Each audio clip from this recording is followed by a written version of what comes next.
Another Sunday, another case of the Scaries to start work week. Welcome to the newest edition of the Sunday Scaries, where we have all your gore, lore, and more, covering all the latest horror happenings, slicing open all the latest horror news, and dissecting it bit by bit, finding all those juicy innards. Pour yourself a nightcap and turn your fright lights while we take you on a tour of terror. And the trio is back this week. Look at us here. 3 smiling faces, gentlemen. What's going on? What up? Adrian, how was the drive back from good old Ohio? I guess to catch everybody up, how was your time up here in Ohio? Dude, I had a great time seeing everybody again, all the homies, all the people that I'm, used to being in my life. It was I needed it, man. Breath of fresh air, but the drives always get easier, 4 2-hour I can't even talk, man. 4 2-hour long iceberg videos, man. Easy. Yeah, I literally I will basically just get lost in whatever I decide, whether it's like a long series of videos like Windigoon and stuff is always a good one to go to for that because his videos are already like 2 hours long. But a lot of video essay stuff is what I usually pick when I'm driving for like 8 hours. So it's like, yeah, I feel you there. It's definitely it's a prime time to dive into that, especially audiobooks too. I used to listen to a lot of audiobooks when I was working, but yeah, I don't really have that luxury anymore because I'm usually watching stuff for this or editing or doing something. So it's I got to do that on my next 8-hour trek because every time I try to get into an audiobook, I always lose focus. But if I got 8 hours to kill, man, that would keep me entertained. Plus, I want to hear the novelizations of Stephen King's It and other classics, of course, so I can get that original source content, if you will. nice. Let's see here. What's going on, everybody? How we doing? I know we got everybody in here. We got Home Loan, Smiley here, Mama Mayhem, Penelope. What's going on? Harp the Elf, dude. I watch you guys all the time. Hey, or Harper the Elf. My bad. Thank you. Hey guys, currently watching episode 7 of Welcome to Derry. What's up? All right. What's up, my boy? Glad to see you. What's up, best channel? There you are, Brandon. I appreciate you, bro. Watching Fleas, not too good yet. Oh, I gotcha. Yeah. That's that one is that the one I'm thinking of with Seth Green? Is Fleas it or I haven't seen it. Ticks. Yeah. That got Seth Green in it? Yeah, when he's real little. Oh, yeah. Have you seen Joe's Apartment? No, that's not horror, but that's an MTV. No, I have not seen Joe's Apartment. I know that's the one with cockroaches. Geez, who's in that? It's the guy from Scream 2 and Jerry O'Connell. Yeah, Jerry O'Connell. It's like I know I got to see. He shares an apartment with cockroaches. It's fantastic. That's what I've heard. It sounds intriguing. What's going on? I drove through Akron today and Wave, did you see me? I did not. Specifically, if you actually did see one of us, I was actually the only place I went today was Hartville. I was down there. We were doing a little tree lighting thing. My mother-in-law likes to go there, so we took a bunch of pictures. It was fun. I'll post some of those in probably the Discord or something because it was a good time. What's up? We got Timothy Bennett here. What up, fellas? Good to see y'all. What's going on, Tim? How you doing, brother? Thanks for stopping in. I know him in real life. We used to work together. So, can you guys please pick a horror movie for me to watch later? Oh, okay. What are we what's the vibe? What are we feeling? Give us my big question is going to be, are we doing like paid or are we doing just on streaming? Because that's really going to decipher where I go with this answer. It's a good question. Yeah, because if we go paid, there's a few newer ones that are just starting to hit that I'm like, yeah, there could be some good stuff there. But if it's subscription based or it's like Tubi or something, like I'm going to look for like a hidden gem. Found footage. Okay. Apollo 17. Is that what it's called? I think it's Apollo 18. 18, yeah. Hey, it's mid, but if you're into sci-fi, it's pretty cool. It depends on what you're looking for. I covered Exhibit A on my last list, which was really interesting. If you haven't seen it, it's just about a family and the dad kind of just starts losing it. It gets pretty wild. The ending scene is really nuts. So it's a somber watch though. So I kind of want to go with the Borderlands just because that is also a very somber watch, but it does have a very unsettling ending that I absolutely adore. But I think just to kind of bounce off of Exhibit A, I'm gonna actually go with Deadstream because that movie is so fun. I Oh, finally got that around one to yet? watching it. I've owned it forever, and I finally watched it the other day. Fucking love it. It is so wacky and wild and great. So it's a fun time. So yeah. Taking of Deborah Logan is also good. If you haven't seen that one, I always recommend that one to people. And it's kind of found footage documentary style, mockumentary, whatever you want to call it. It's a great supernatural feel Yeah, to it. Violet's seen Exhibit Yes, A. Mm-hmm. fantastic. It is really dark. It just you watch the dad become more and more unhinged as the film goes along, and it's like, good lord, where the hell is this thing going to go? And it's never going to prepare you. If you haven't seen it before, you can't be prepared for what it gives you. Nice. Yeah, Mama Mayhem says the Atticus Institute. Very good. I don't know. I've not seen the movie, but my son's name is Atticus, so wins. All right, but then there was another good one here. Not found footage, but I definitely like what Daniel's saying here. The Dark and the Wicked is definitely worth a watch if you have not seen it. Very good, very creepy movie. Silent Night on Tubi. Is that the one with like the clouds and everybody's gonna die, or is that the because that's not the remake, the first remake from 2012 from Silent Night Deadly Night, because that one's just called Silent Night. But I know there's one where it's like a bunch of people are going to die, or like there's like a cloud or some catastrophic incident. It's like a big dinner. Is I've it not the seen it yet. maybe it's the maybe it's the one with Joel Kinnaman in it. Just kidding. That could be it. Yes, actually.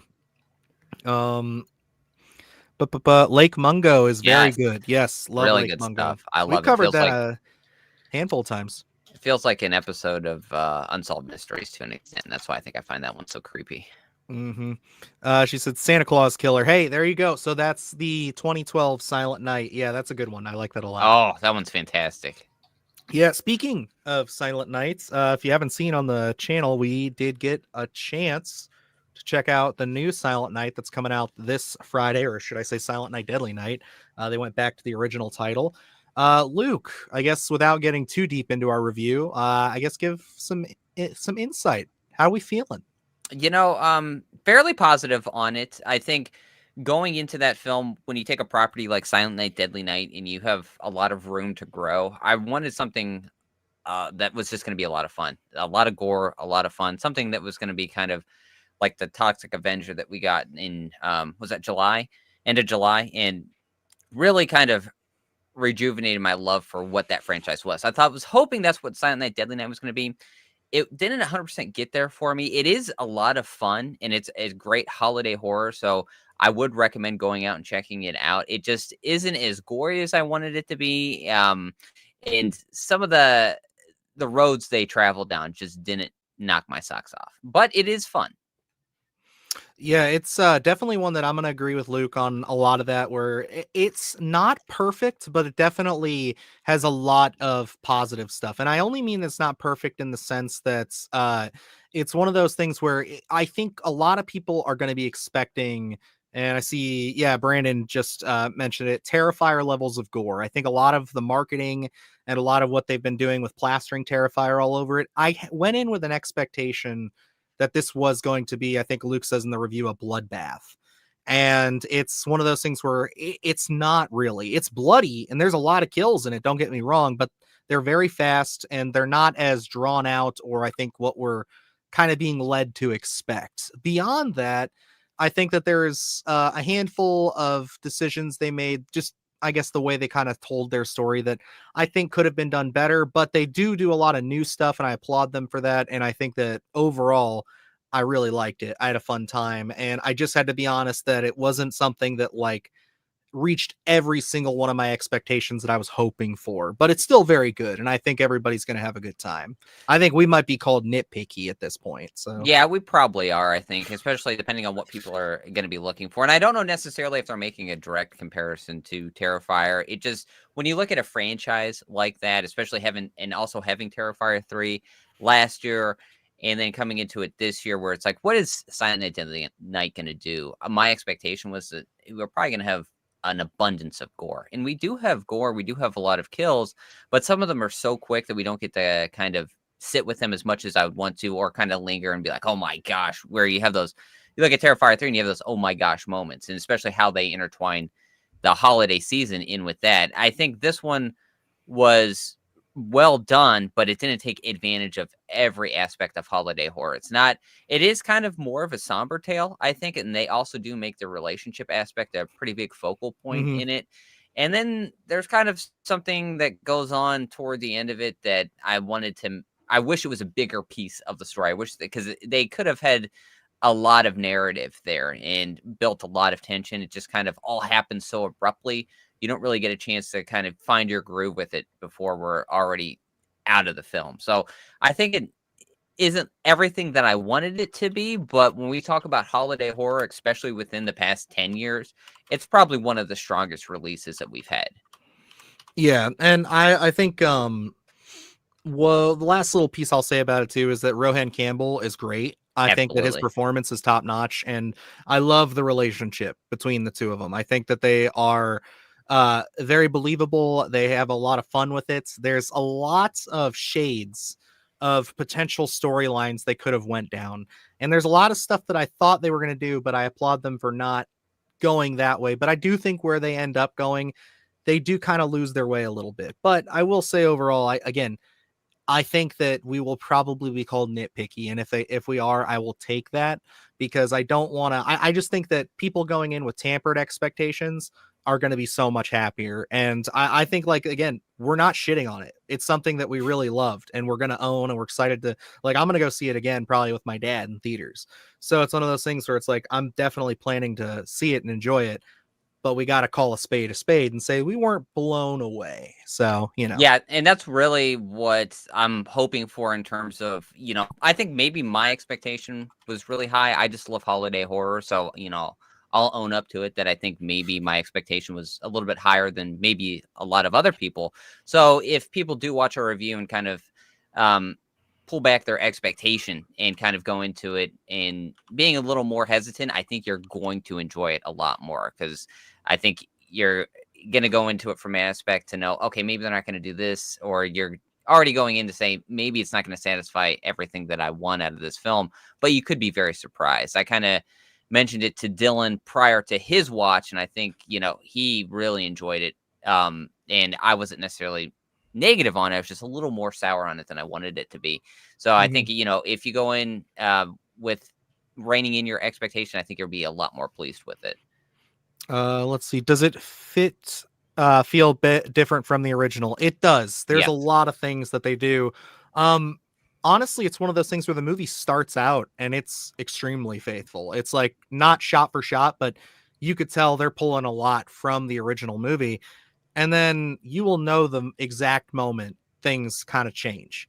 And then it starts to kind of tell its story differently. And they, from then on, it's its own animal. And they do a good job, though, I think, with that. They pay a lot of homage to the original without feeling like they're just ripping things straight from it. They actually find creative twists to incorporate things that we loved or iconic scenes from the original without just ripping them off beat for beat. There's a lot of fun stuff that people are going to get a chuckle at. Some people might cringe at it, but I think overall horror fans will definitely be pleased. I think there's a lot of deep cut references too. They're fun. It's very interesting to look at the original Silent Night, Deadly Night, then look at Silent Night, and then now look at Silent Night, Deadly Night again. Kind of three remakes, reboots, whatever you want to call them, but they all find their own groove in terms of their storytelling and making it feel unique. So it never always feels like a retelling. This one does feel like it found its own path while paying a lot of tribute to the original, but doesn't ever feel like a carbon copy or a ripoff. Just say we're just taking that story and modernizing it. They do add in some creative texture of their own that we didn't get in any of the previous installments, which I really did enjoy. I wasn't expecting it, but once it does pop up on screen, I'm like, I can really get on board with this. Yeah, and I think it does kind of leave the franchise in a very similar state to what it was before, which I actually think is probably the best thing for it, which is odd to say considering there's been so many misses in this. This franchise has just been all over the place in more ways than one, and it's kind of crazy. So it's just kind of like for this to just be another odd departure into a different version of this story with some different things, some new stuff, some new ideas, and some really wilder out there concepts brought in. I think it just fits right in line with what we got, especially if this just ends up being a one-off. It's like, hey, I'll watch this and then I'll watch the remake. I think Luke and I can both confidently say that I think we prefer Stephen C. Miller's movie. I think overall it Yeah. gives us that more pure slasher movie experience that we were hoping for. But this is no slouch. This definitely kicks ass. Certainly, and I think, I would love to see Silent Night, Deadly Night go like how you have that original run, and they all are different stories and varying in quality. And where you look at like that first one is and comparing it to number 5, The Toy Maker, where it's a completely different tale. I would love if they even tried to dust off some sort of anthology route with this, like Halloween was going to be, and it's like Silent Deadly Night 2 that has nothing to do with the reboot, and it's just kind of another story to tell in the universe and kind of keep going that aspect of it. I don't know if they'll do anything like that. I don't know what their plan is with the franchise, if they plan on telling more stories or getting any more out of it, or just kind of wanted to do the one-off. I think this, regardless, is a strong installment for it to stand alone, and I think it'll be on my holiday horror watch list for next year, certainly. Yep, and I think Hoblown, this is exactly what you're looking for then, because this is as fresh as you can get when it comes to this, without completely redoing the idea from scratch. Like, again, it pays homage, it does a really good job.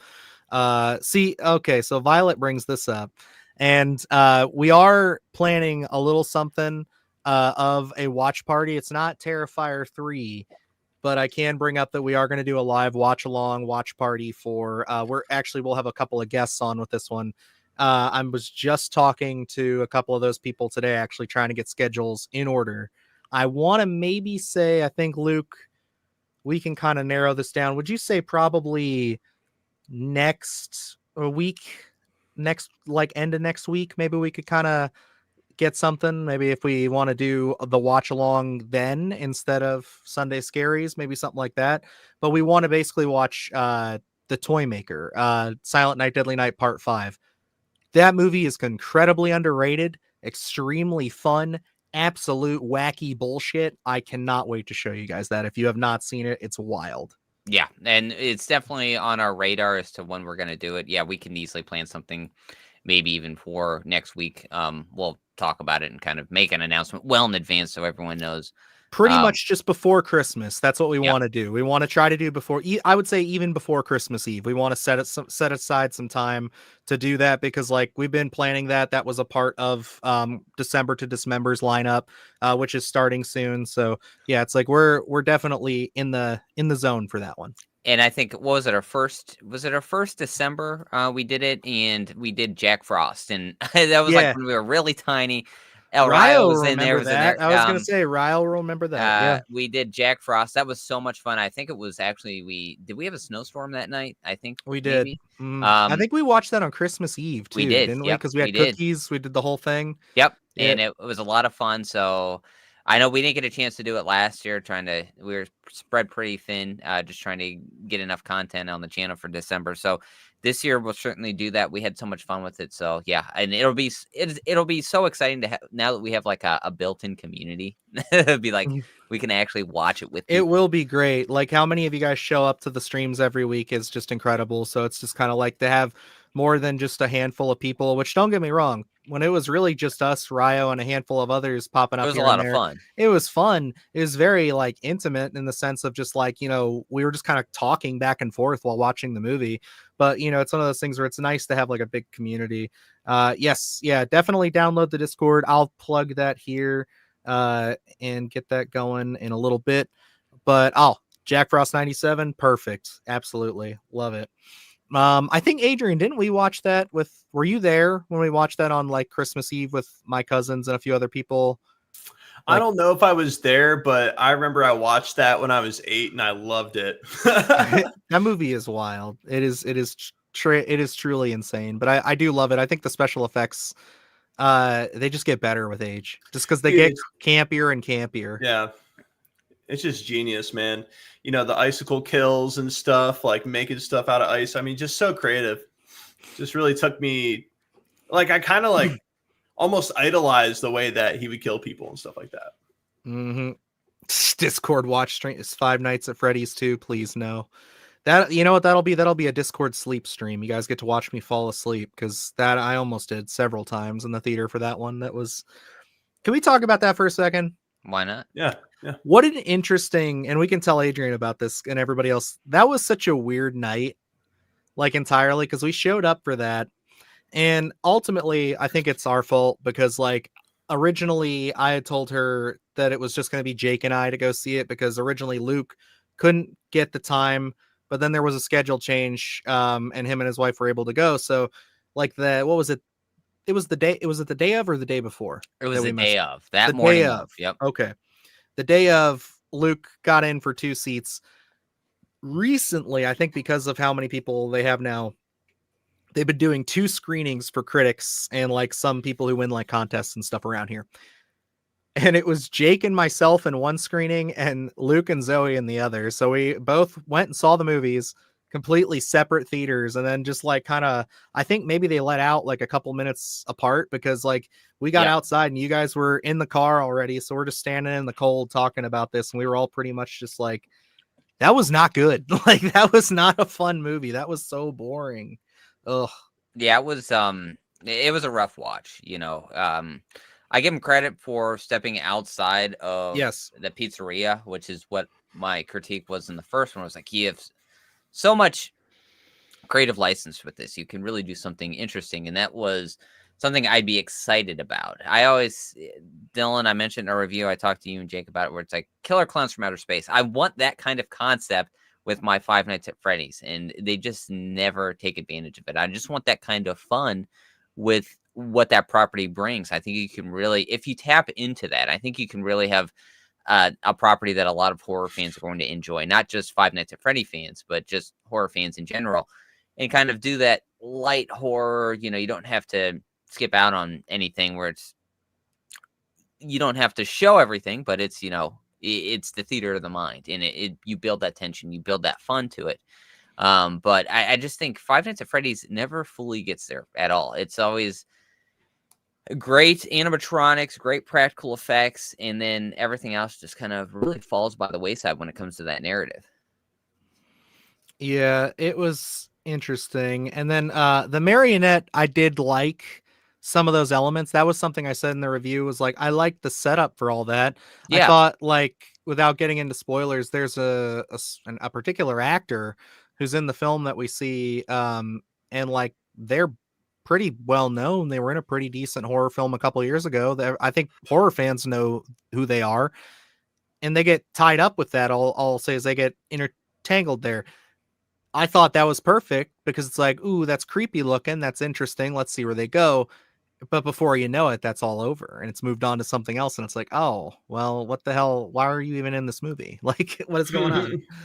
Yeah, they kind of built some pretty decent tension with some side characters, and I was like, okay, maybe they've tapped into what I was hoping for here, and then it kind of just, again, falls by the wayside, and we kind of fall back into what I think dragged that first one down. They present some ideas, and they never fully commit to anything, so by the end of it, it just feels like we didn't really watch anything. And I think you feel unfulfilled walking out of theater. At least I did with Five Nights at Freddy's. It just continues to be something that I think has so much potential that just always falls by the wayside. Yeah, I would agree with Brandon here. Like, they need to step it up in the writing department. They're just not creative enough. Like, they have all the pieces to make a really fun movie. I just feel like they're not utilizing any of it. It feels like we're in 2 very stagnant movies, like they don't really do anything all that interesting with the characters. It's very surface level, and I think that's a huge problem. And, looking at how the development hell that the original Five Nights at Freddy's was in, and how many different scripts had came to be that never, they were like, man, it doesn't feel like it's encapsulated Five Nights at Freddy's. And then what we got in the first one was so vanilla, it just didn't really do anything. And then even the sequel still doesn't do anything. And if you know those scripts from before it was actually a film, it was like they took some elements, I think, from those past scripts, but it never feels like a full idea. It feels like, hey, we turn the cameras on, we're here, what are we gonna get? Just sometimes it feels like a very paint by numbers kind of horror film. Yeah, it's kind of, impressively stale is how I'd put it. Like cinematic cough syrup, if I'm being really mean. But it's just one of those things where it's like, I just think like overall, there are fans of this franchise. There are people who like them, and I can't hate them for that. I mean, like, I'm happy that they make money, and I hope that the fans are pleased with it. But it's one of those things where it's like, they're gonna have to try harder if they really want to pull us into it. And yeah, like Luke said, I think what was the box office this week? You said it before, like we'll be back for number 3 or whatever. Yeah, and Because like it was one at the box office. It was like 68 million or something. also like it that. exploded. It blew Yep. everything away. Okay, Less than the first, but still bigger than anything over the last few weeks. Yeah, Like, I and think that's Zootopia 2 was number 2, and was it second week Yeah. or something like that? I don't know what it is now, but I bet Zootopia will. Oh no, Avatar's coming out. I forgot. I was gonna say Zootopia 2 will probably retake it, but Avatar's gonna be interesting. Damn, 109 worldwide. See, Freddy's gets it done. Like they just know how to make money with that. God damn it, Blumhouse. Here's a fun one. Mason says, what do you boys think of Eden Lake? I watched it earlier and forgot how hopeless and fucked up that movie is. Movie is rough. I love it. I think it's a really good movie, but it is dark. The ending is really fucking dark, but it's a good one. It is definitely one I would say everybody who likes like really harsh movies, especially dealing with the subject matter of kind of like a gang of kids killing people, definitely check it out. It's so worth it. And I think the performances are awesome. You have a really early career Michael Fassbender, and then what's her name from Yellowstone? She's the lead actress. She's fantastic in this. Kelly Riley. Yes, Kelly Riley, fantastic in this. And it's one of those things where I'm just like, I think it's certainly worth a watch if you can stomach it. It's got some really tough parts. I haven't seen it actually. Most disturbing things are never casual watches for me, so I need usually a reason to watch it. If you're checking out our list from this past Friday, I hadn't seen Mysterious Skin or Kids, and watch both those and check both those boxes. So Eden Lake, I'm sure is going to be on the watch list at some point down the line. But I know it's a rough watch, so I intentionally stay away from that stuff until I absolutely have to watch it. Yeah, I think you'll like Eden Lake, though. I think you will, but it's no slouch for sure. So, thank you, Stephanie. And then this is hilarious. Zootopia 2 scared the shit out of me. Yeah, we tried to go see that. We were going to take my kid. I know my wife and Adrian's fiance wanted to go see that. But when we tried to get tickets for it, like, dude, everything was like sold out. Like there was a handful of seats, but they were all spread out across the theater. I was like, dude, what the hell? I love the first one. We had a backup to go see Predator Badlands because at least I knew Atticus liked that and he would like to probably go see it again. I was probably gonna have to take him out halfway through and walk him around because he'd probably get bored, but still, like, Adrian wanted to see it. That was also sold out. Only like 2 or 3 seats in there. And I was like, well, I feel good about that. I'm happy to see that for Predator Badlands, but that sucks because now we can't go to the movies. It's like there's nothing else that we wanted to see or could feasibly take a 3-year-old to. So what a botch. I want to see what are you gonna do, Tom? 2 for the Zebros. The Zebros? Yeah, is that what they call them? Zebras? Well, it's I think they're police officers that are zebras. It's CM Punk is one of them. So. Oh, okay, gotcha. Yep, another positive there. Eden Lake. Yep, good movie. Definitely worth a watch. Adrian, before we hop into news here, man, did you watch anything this week? Since we kind of took up the whole chat sesh about the bunch of movies we saw. Yeah, dude, I forgot I was here for a sec. No, I'm just kidding. We actually been watching Stranger Things new season, episode by episode. It was kind of funny. I didn't really know, like, it's been so long, I kind of forgot everything that happened, but it's been 3 years since season 4. So it's like, it's been a while. Yeah. We had to pause and like go look up an article and like catch up on everything that happened. We we're like, all right, cool. And then, yeah, definitely boosted the watch experience. And it's pretty good so far. I mean, what else is there to expect about Stranger Things, though? I mean, I'm pretty impressed. I mean, I think it's no secret that, like, both Luke and I have kind of been just, like, checked out of Stranger Things for a while. But, like, it's one of those things where Soon as it started, man, as soon as we got on board, I was back in it. I was like, I like it. I'm excited. After episode 1, I was ready to rock, but it was really by episode 3, I was just like so sold. I was like, yeah, this is great. I'm really into this again. I'm excited. I'm actually really excited for the next part in a couple of weeks. So like I'm looking forward to that. Me Yeah. too. That's where we're at. We're at we just finished up episode 3, so one more to go. Holy Be smokes. all caught up. That's awesome, Harper. That's great. I recognize her from something. Let me see. Oh, I'm not sure. I Fire, swear Mr. I've Elf. seen her somewhere else. Because like I think it was something recent. She played a kid, and obviously a kid, but she was like a kid in another movie that like her face just reminds me of something. Maybe she's related to somebody. Where the hell are you? Oh wow, yeah, I forgot. They're not gonna go season by season on IMDb right off the rip. You gotta go to the breakdown. Welcome back to the breakdown. Okay, there's Baby Holly. Anyway, you guys can keep talking. Anyway, so okay. All right, go ahead, Luke. Go ahead, Luke. You know, Stranger Things sucks. No, I'm kidding. I I actually knew started. when I got those little posters up there, I was like, yeah, I got some stuff. You know, I looked at Dylan. He just looked so Like- disappointed. I was like, damn, I'm sorry. Hey, now I'm Yeah. happy for it. I don't Yeah. care. It's just Yeah. one of those things where I'm like, yeah.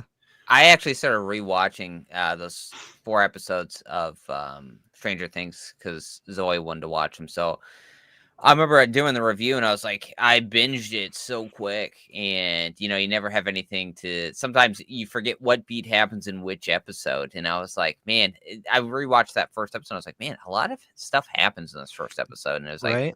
really does get you back in Yeah. your groove to be like, man, I missed Hawkins.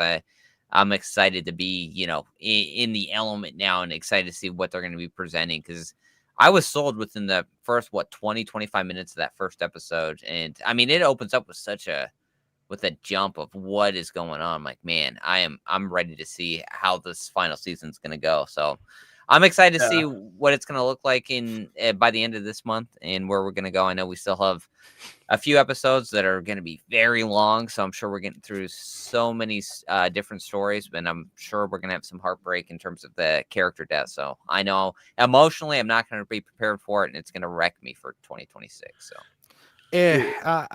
I'm just gonna say this real quick. How embarrassingly long it took me to find out where she's from. But yeah, Harper and both her and Brandon. Yeah, Evil Dead Rise. She is the little girl from Evil Dead Rise. So it's like, yeah, I was like, that's where I've seen her. It immediately clicks. I'm like, yeah, because she has like one of the best scenes of the movie where she's like the one they kept using in the trailer where she's talking to her mom through the door.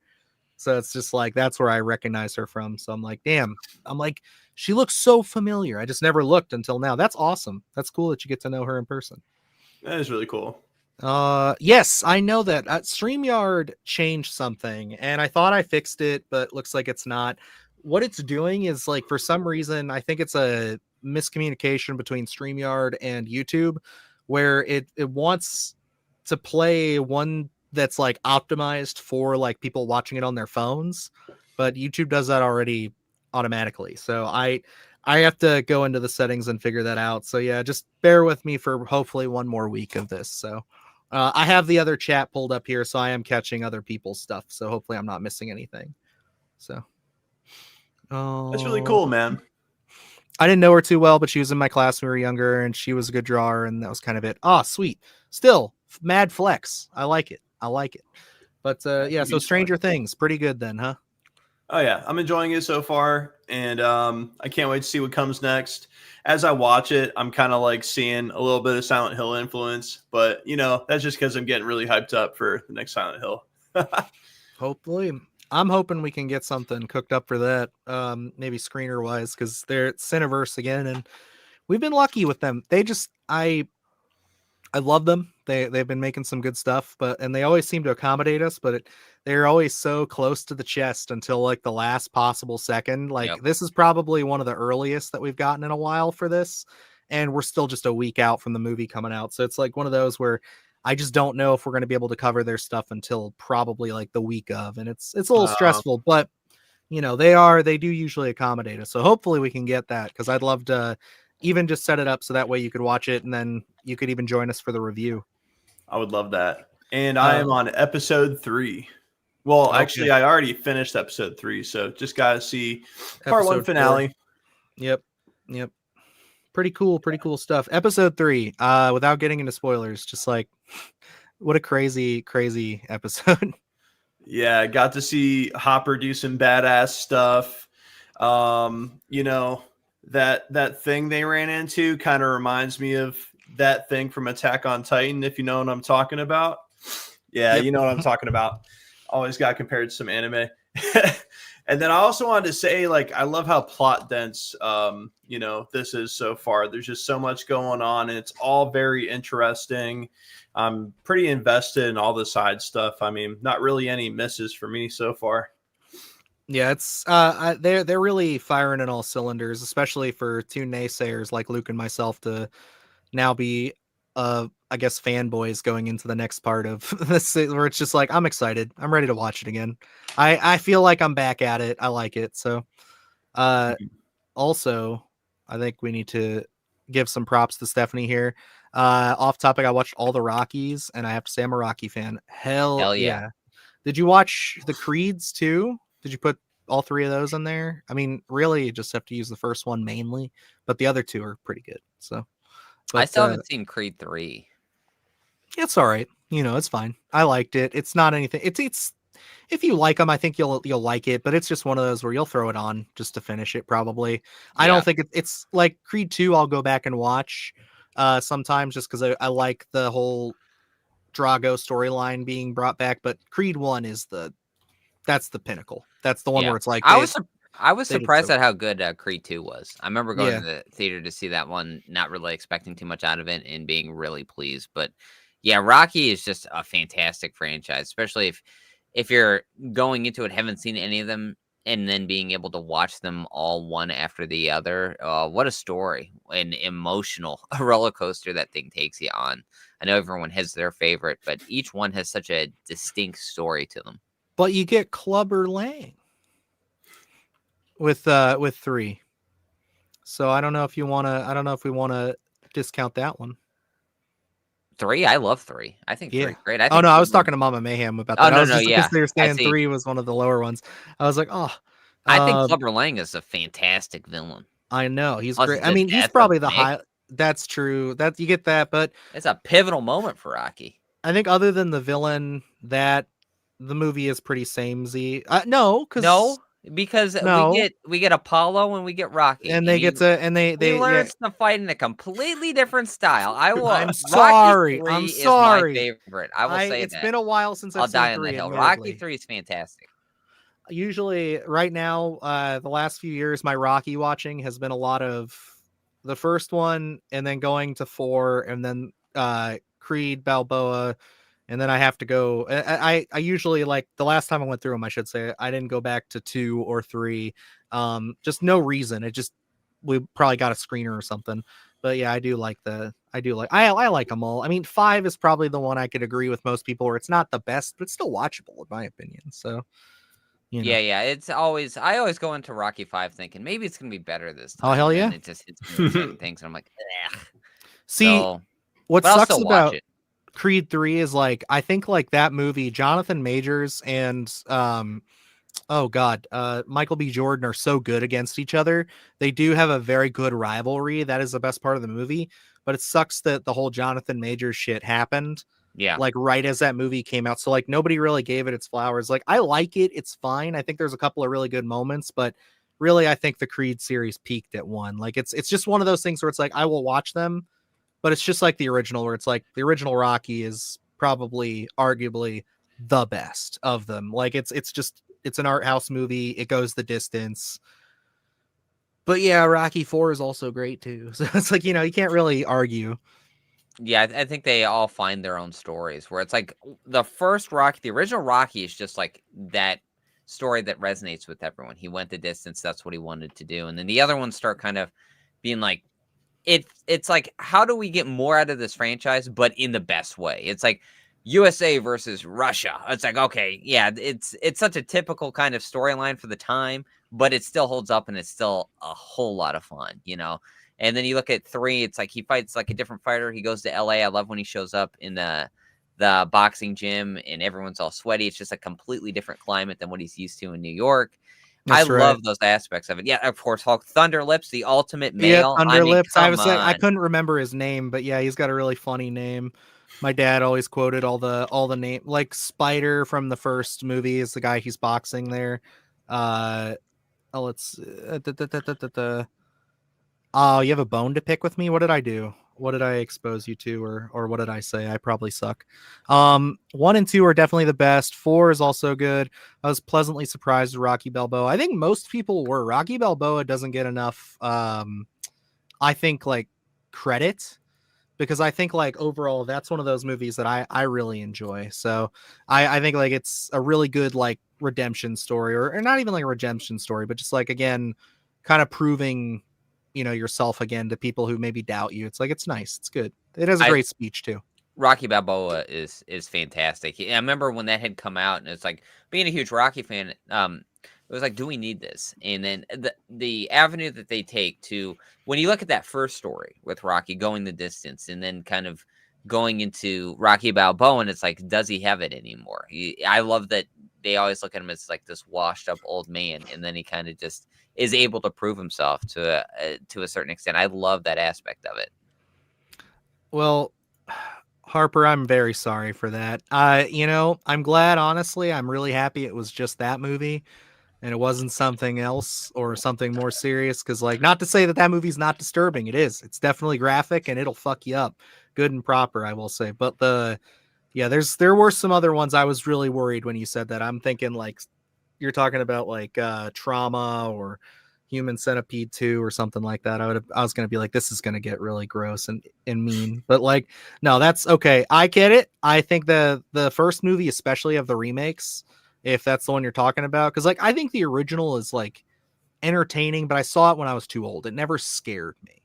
But the remake, for sure, I saw that too young. That was I think I saw that on TV. So I saw the cut up version, and that was too much for me as a kid. So the remake of The Hills Have Eyes was so fucking creepy. Like, I remember watching that one. I watched the original after watching the remake, so I had no idea what to expect with the remake of Hills Have Eyes. And man, when the family, when the dad gets caught on fire, they're in the RV. Yeah, man, that the really whole RV scene is just terrible. Everything so about rough. that is a nightmare. Like I was, not to give away a video that's coming up, but I was going through specific scenes of movies. That's all I'll say. And I'm looking for ones that I just remember being really rough to watch. And I did watch the RV scene again with that. And the thing that I always forget is not only is there an assault, but you also have that one that I guess I'll just say for YouTube guidelines here, takes a drink of the baby's stuff. It's like just another level of like invasion of just personal space and just like a defiling of, a very pure thing between, a mother and a baby. And now you have this fucking fucked up hillbilly just sitting there. Like, it's just another layer to it, just terrible. And like, to add to that, so that happens. And then I haven't seen it in a minute, but I believe the mom gets shot. Yep. And then she's still like alive and has to watch a lot of that. Yeah. Yes. And it's like, she knows what's happened, like where her baby is, you know what I mean? It's like, oh my gosh, that's like your ending moments. It hits on a completely different level. Oh, you're talking about the baby's mom. I was talking about their mom. I'm like, their mom gets shot too, like right before that. And it's like they just ice a bunch of people right there. Yeah. Yeah, damn. Yeah, that's right. That's even worse. Yep. So it's like, my gosh, they just bombard you with some really jarring stuff. I remember watching that and being like, I was mentally not prepared for whatever you're showing me right now.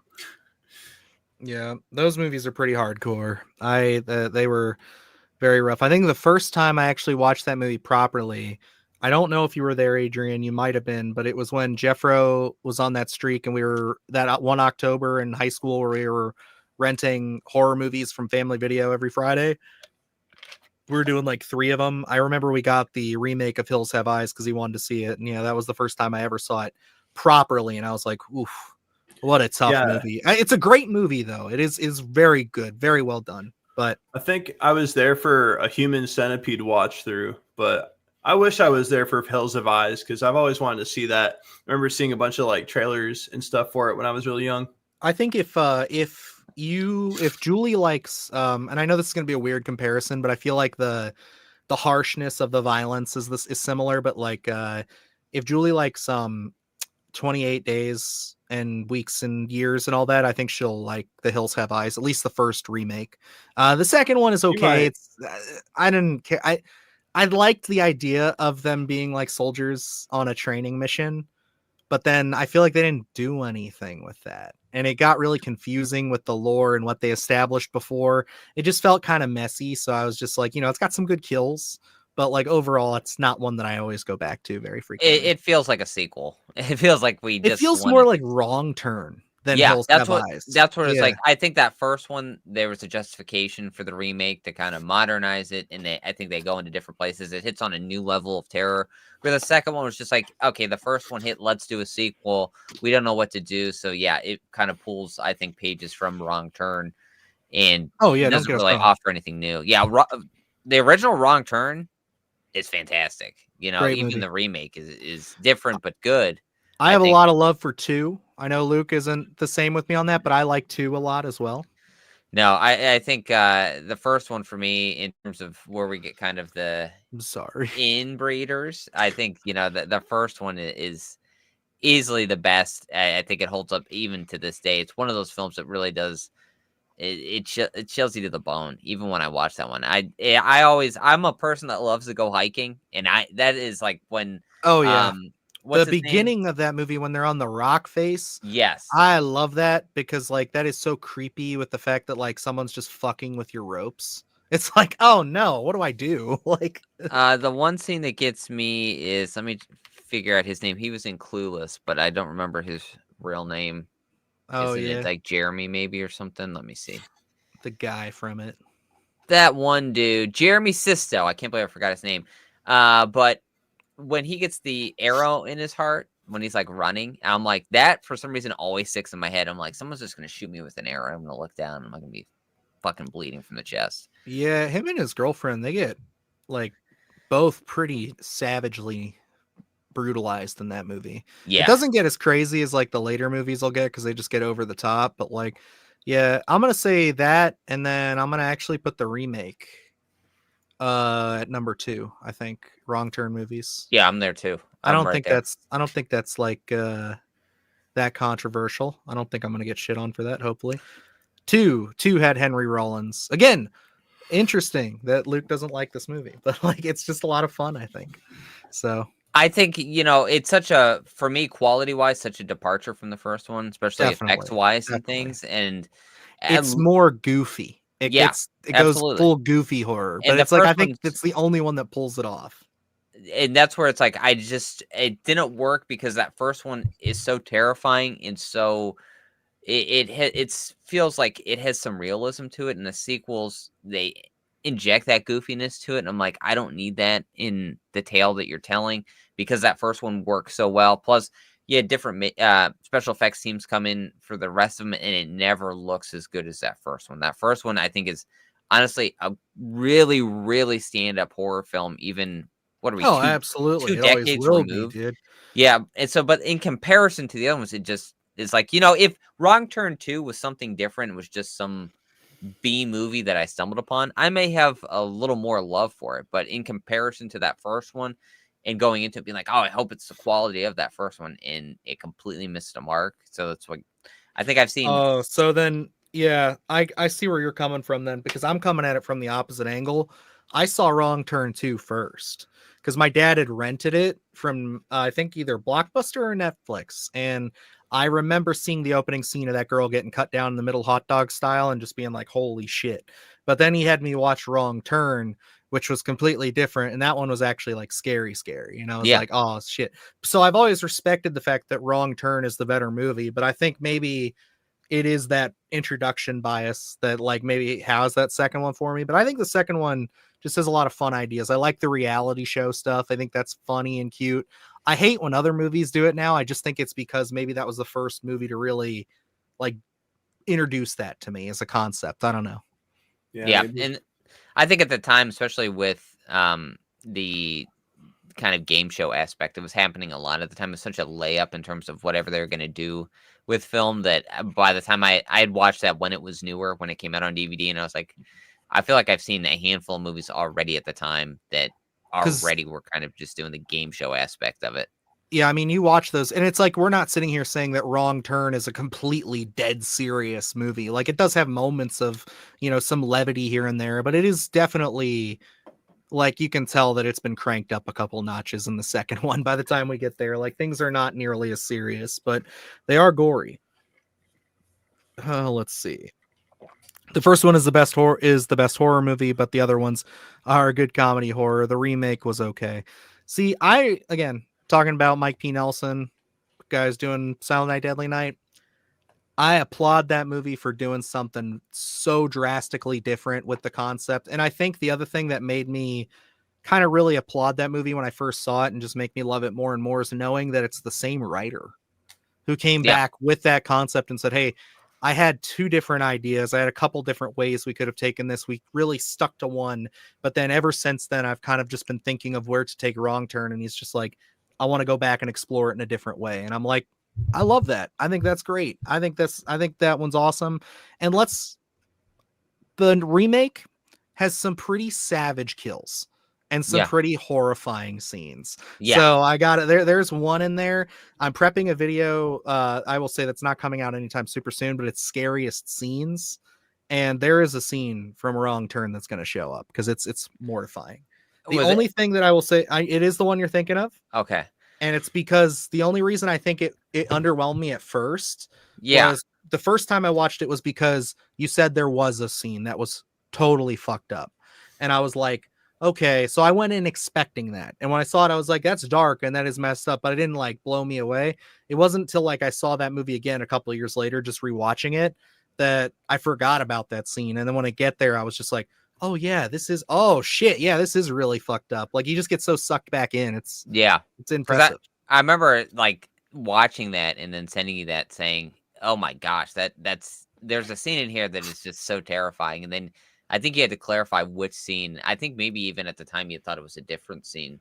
I think I thought it might have been the log scene. Okay, because the log death is disturbing as fuck. And that's where I was going with that before. The other death in that is awful. Yeah. It's just like when you see his body, it's like it just looks so real. It's like And I just love what they do, kind of even adding a little more groundedness to that remake of Wrong Turn and just approaching it in such a different light. But then even like the social commentary with laws and them, you know, being out in the woods and abiding by their own law. And I'm like, well, that kind of does make sense in terms of their justification for things. And I really just love that narrative and where they're able to take it. Cause it was like everyone, you hear the Wrong Turn title and you think inbreeders and that's what we're going to get, but they really went a different route with it. When we talk about remakes, reboots, whatever you want to call them, they weren't afraid to do something different. I think that film does excel, and I'm glad that they were able to get that one out there. I would love a sequel to that. I would too. Where we could go. I'm all for it. They leave the door open for that, so I would be totally on board for it. Yeah, I think Matthew Modine's really good in that too.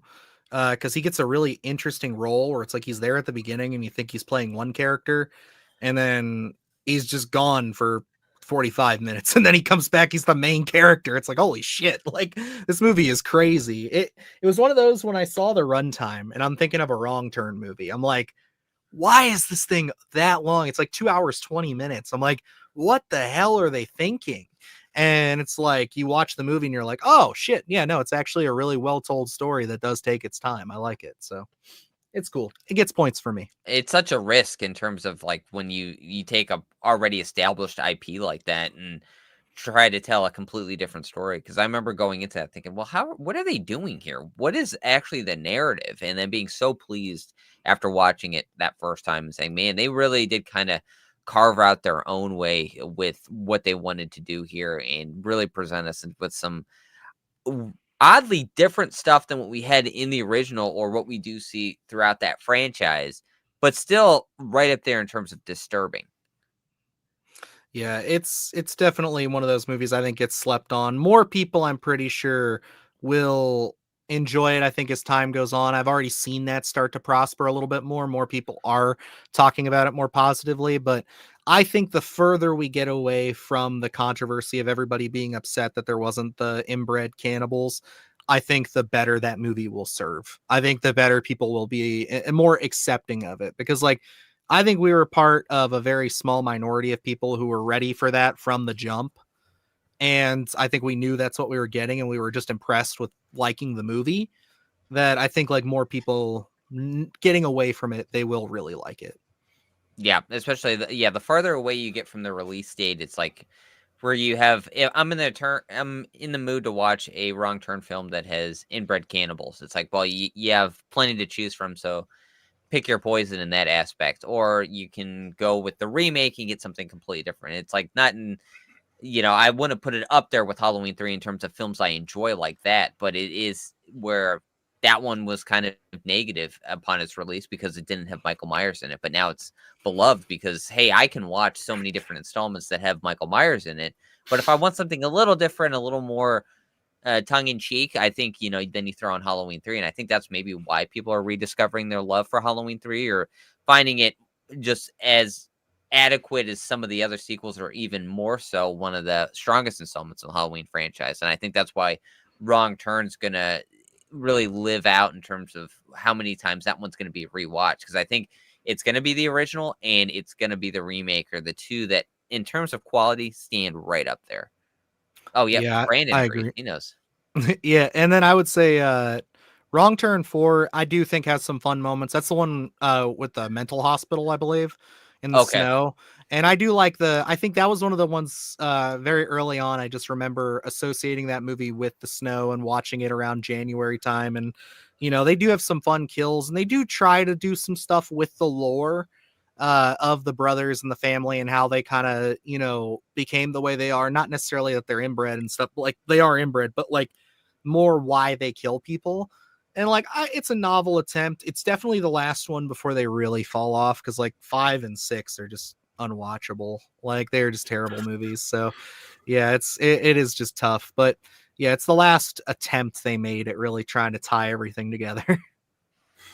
So hell yeah. But I think we've delayed long enough. We're an hour into the show, folks. I think we need to start hopping in to some horror movie news. But it's been a good conversation. I've enjoyed it. Talking some Wrong Turn. What were we just talking about? Hills Have Eyes was good. We talked about a bunch of shit. It's a lot of fun stuff. Stranger Things. Like, come on. What's not to like? Yeah, it's What's a not good to like? time, man. A lot of good stuff's coming We're out. just letting the conversation flow organically. I mean, come That's what on. I'm That's what we saying. do here on Sundays. That's what they're for. But yeah, we can deliver on some advertised news, at least, I suppose. One of the big headlines this week is Markiplier is stepping behind the camera, and he's going to be tackling the independent game film adaptation of Iron Lung. He's actually writing, editing, and distributing the film himself. So he is working with a handful of theaters to get this out. I believe it's January 30th is the release date for this. So it's going to be heading to some theaters. I haven't checked to see if there are any showtimes for this one around us yet. But Markiplier did say that this one's going to have the most blood in a horror movie, or any movie for that matter. So he's certainly going to be delivering on some gore. And then we also did get an actual trailer, I think the following day for this. I did have a chance to check it out. Really seems, I wasn't familiar with the game prior to this announcement, but I did go back and do some research with it. I mean, this one has the makings of, if you're going to do a smaller budgeted film with not a huge crew, Iron Lung is an easy pick for it. Mm-hmm. I 100% Yeah. agree with that. It kind of reminds me of 10 Cloverfield Lane. Got it right this time. With how most of the movie took place in like, compact, like little area or whatever. This takes it a step further. It looks like most of it's going to be taking place, inside the Iron Lung. Yeah, I'm very excited to see what this movie's got to offer, man. I looked it up and I really want to buy the game, play it, feel it out, because it looks really cool, interesting, and I love that kind of like analog graphic to it. kind of like what Lethal Company has going on. Yeah, this is a very exciting project. I am a big fan of this idea. I shouldn't say I'm a big fan of the game because I've never played the game. I only knew about the lore of the Iron Lung when I heard that this movie was getting made years ago. I'm pretty sure at this point. That's Yeah. when I first heard about it because I think the headline I read was like Markiplier, who again I'm not a fan of. I'm not like I don't have anything against the guy. I never really watched that kind of content. So it's like now that he's stepping into this, it's interesting to see somebody's take on an idea that I think is just so like haunting. The idea of being on a planet of blood and you're in a little submarine just taking photos and you're on a mission basically to try to reduce or get out of prison, and it's just like the hauntingness of that. It's like it's all there, man. It's all there for a very cool Lovecraftian nightmare that I'm super excited to see. Oh yeah. I like the lore surrounding it, and I did a little bit of research on the game and what we get in terms of that narrative. So we don't dive. It doesn't seem like we dive too deep into exactly every little thing. I think it's more about the mystery surrounding this planet that's covered in human The game blood. only takes an hour to play. Yeah, so it Yeah. didn't seem. I didn't watch a playthrough, but I just watched kind of a little synopsis of it. And covering I did I can't remember one of my lists I covered Buried, and it's like that is Ryan Reynolds in a coffin, and there's not much else to that film. So it's like instantly seeing the trailer for this and knowing the setting for it, it's like it produces a lot of potential to have that tension and really build that sense of claustrophobia. But it's that fine line of if it doesn't all work, if everything doesn't fire in all cylinders, you're looking at a film that's just going to be dragging for an hour and a half. So I absolutely respect where he's coming from in terms of like being able to write this, edit this, get it out to the theater, take that approach to it. And I don't really watch gaming streams a lot, but my wife does. So, I've seen Markiplier stuff. I've seen Dad's Games do things. And I know like specifically like Dad's Games, I know has an interest in doing their own filmmaking. So it's like Markiplier does as well.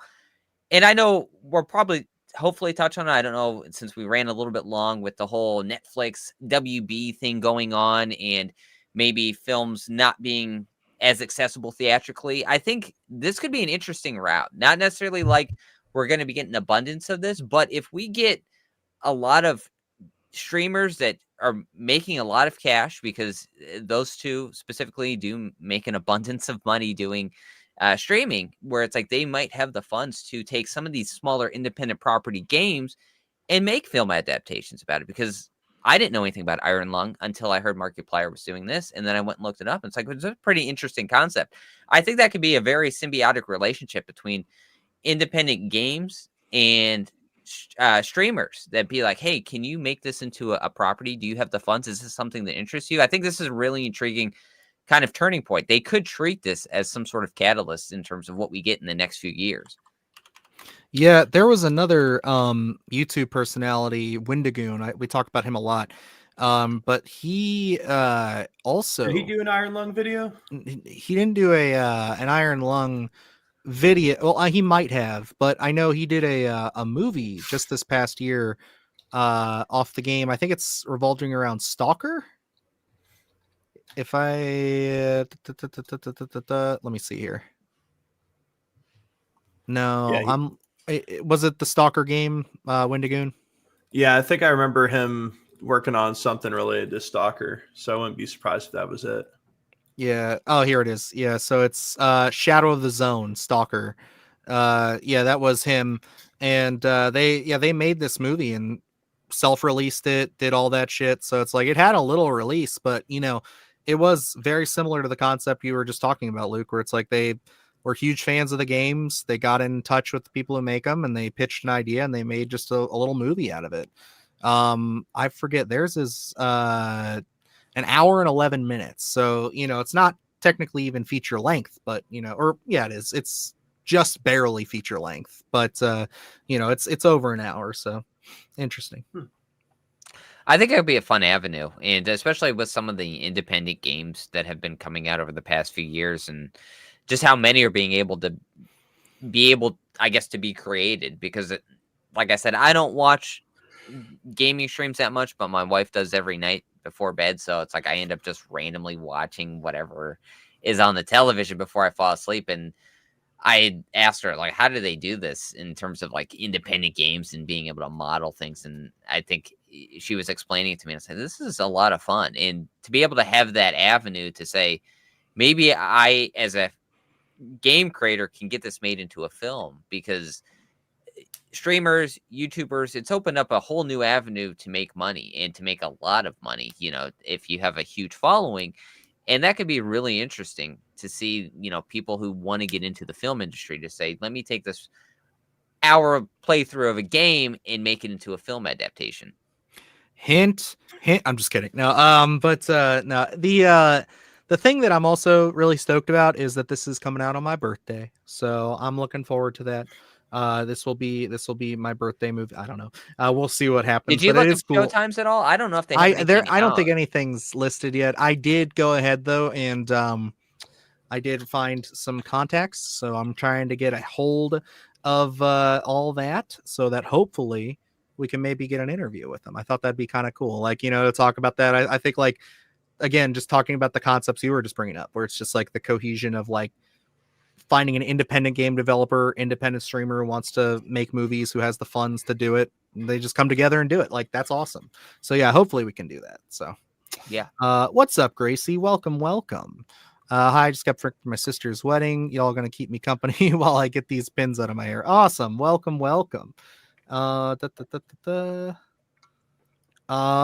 Dylan, is there any way for me to send you fan arts? Yes. Well, let me get back to you on that, Harper. Follow us on Instagram and reach out to us there. I think we really got to get that PO box done. We've been talking about that for a minute. I think we should probably look into that and see what that's going to do, because that I know there's a few people who want to send stuff. So I think we gotta get moving on that. So we're gonna try to figure that out. So we'll get with you.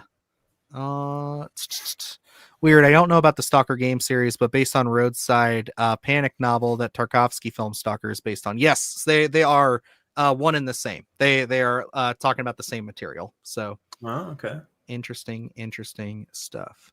But yeah, I'm excited for this. I think this looks great. Again, playing with some very cosmic kind of evil out there. I think the biggest thing that I hope they nail, and I think they understand this, they really got to nail that sound design, because I watched a video from a creator who kind of went through everything a long time ago. I watched it, and then I rewatched it a couple days ago after this news was made, and it's like, yeah, the primary thing that I think drives the love for this game is the sound design, and just how you kind of interact with all the evil things that are outside of your little submarine. And like the idea of you only being able to see out there with a camera, there's no windows, there's no like actual video camera, it is a photograph.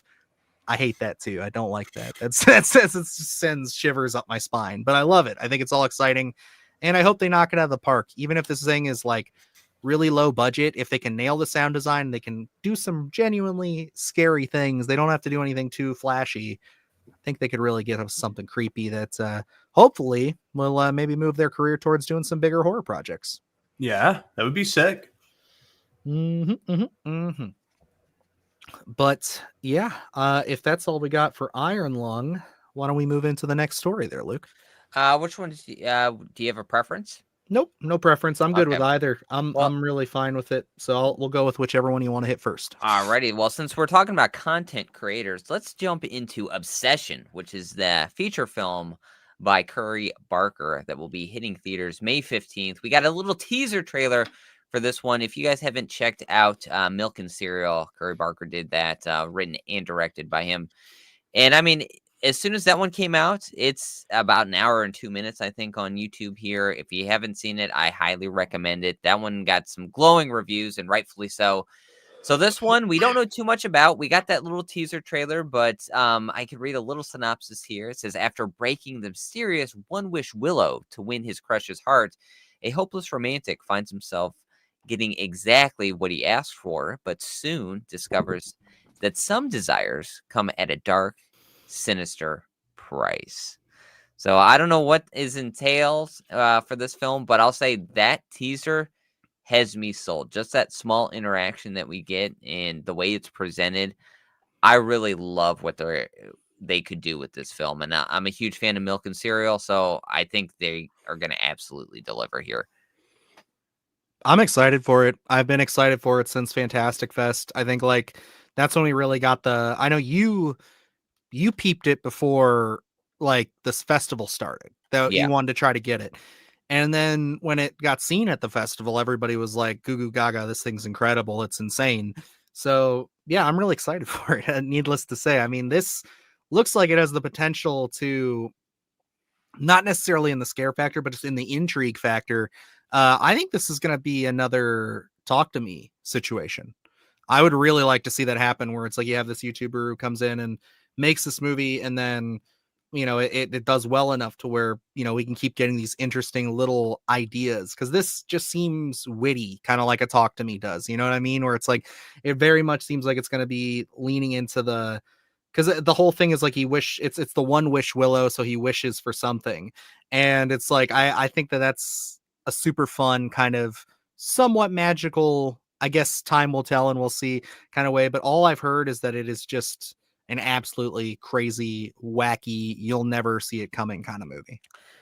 I was excited because it did get some pretty positive reviews coming out of whatever the festival was that we had seen it at, and I think if you watch Milk and Cereal, that one, its narrative is so intriguing because that first few minutes of the film, you don't really know where it's going to go. It just kind of just feels like this mundane story, not in a bad way, but it doesn't feel like it's going to present any sort of avenue that the story does actually go down. But once we start flipping that switch and you start getting the layers of one of the characters, I'm like, man, this stuff gets darker and darker, and I love the way that they divvy up the narrative and kind of getting the intentions of the character and what exactly is going on and how you kind of conceal everything from one aspect of a bunch of characters and what's really going on. So I love that, and I think it's probably going to be pretty evident in Obsession as well, because I feel like this one you mentioned Talk to Me, Dylan. I think I was getting those exact vibes from this, even that's that little teaser of it,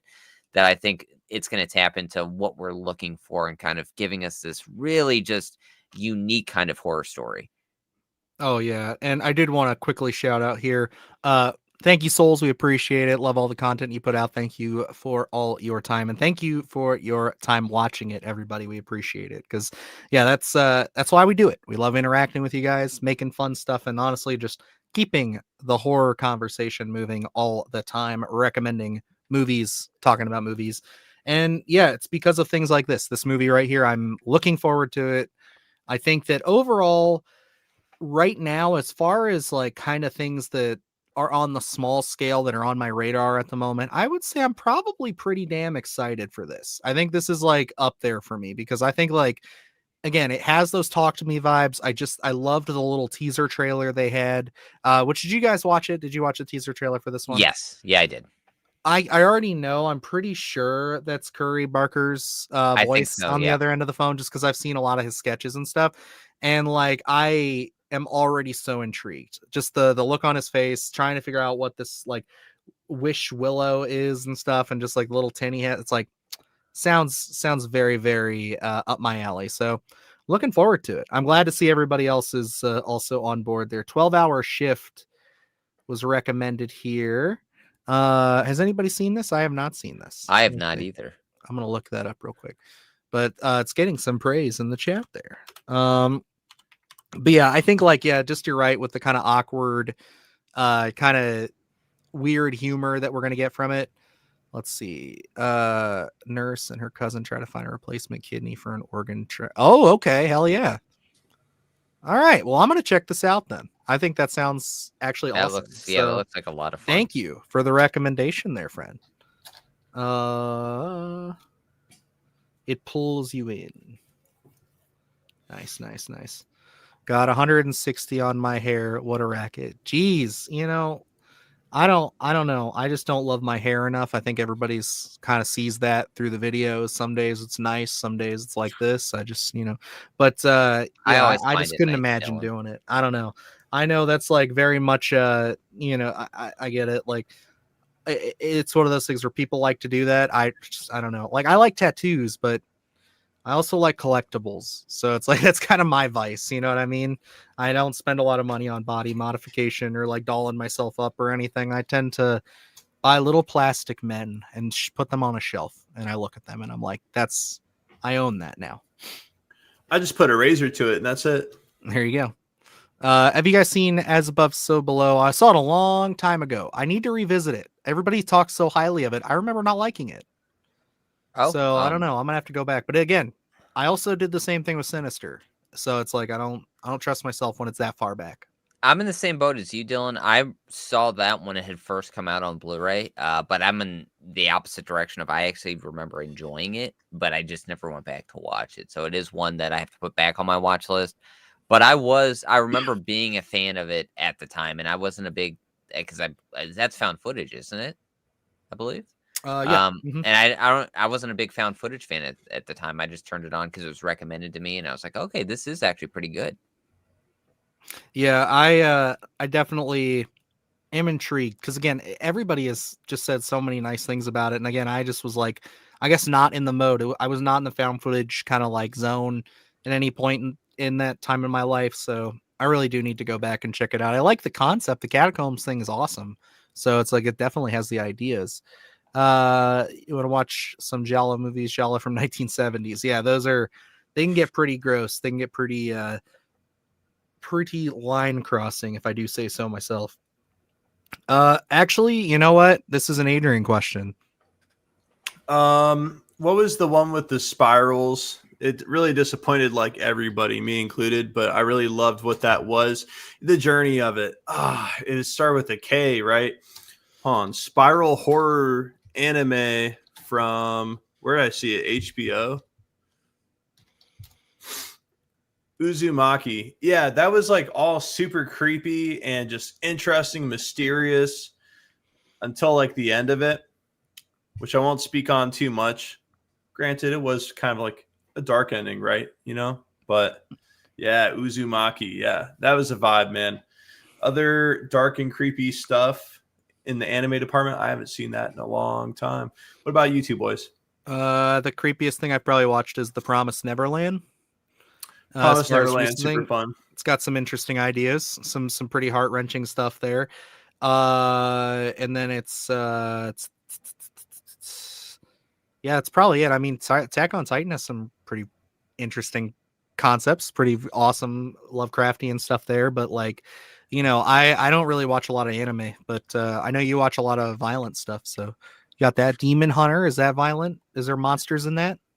Demon Slayer. Oh yeah. Oh, that's right. Demon Slayer. My bad. Sorry. It's like that one time I said crazy clowns from outer space. Like yeah.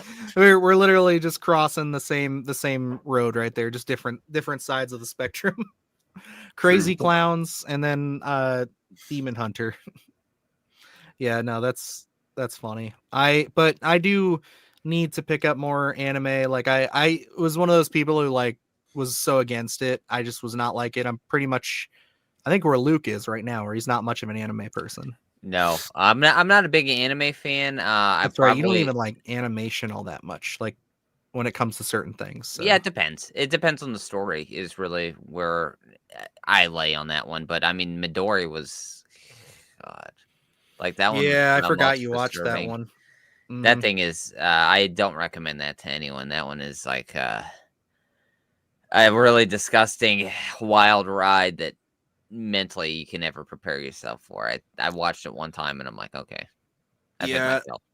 The only like there's one that I've been wanting to talk about that I watched recently that I know has disturbed a lot of people when they were young was because I think it is it Studio Ghibli? Is it Grave of the Fireflies? Studio Ghibli? Oh yeah, I believe it is, isn't it? Okay, because yeah, Studio Ghibli, a lot of people would watch those and they'd be like, yeah, even as kids, like they deal with serious subject matter, like in the background, a lot of things, but like that one was just like really sad because that one's like, World War II, fucking all that shit. So it's like it's rough. Yeah, I haven't watched that one. I know that one was recommended a lot, but I don't know I if haven't this seen it. counts, but Spirited Away freaked me out when I was like 7. I could see it. the ghost person's pretty spooky. And then those are fighting words for Adrian there. Brandon.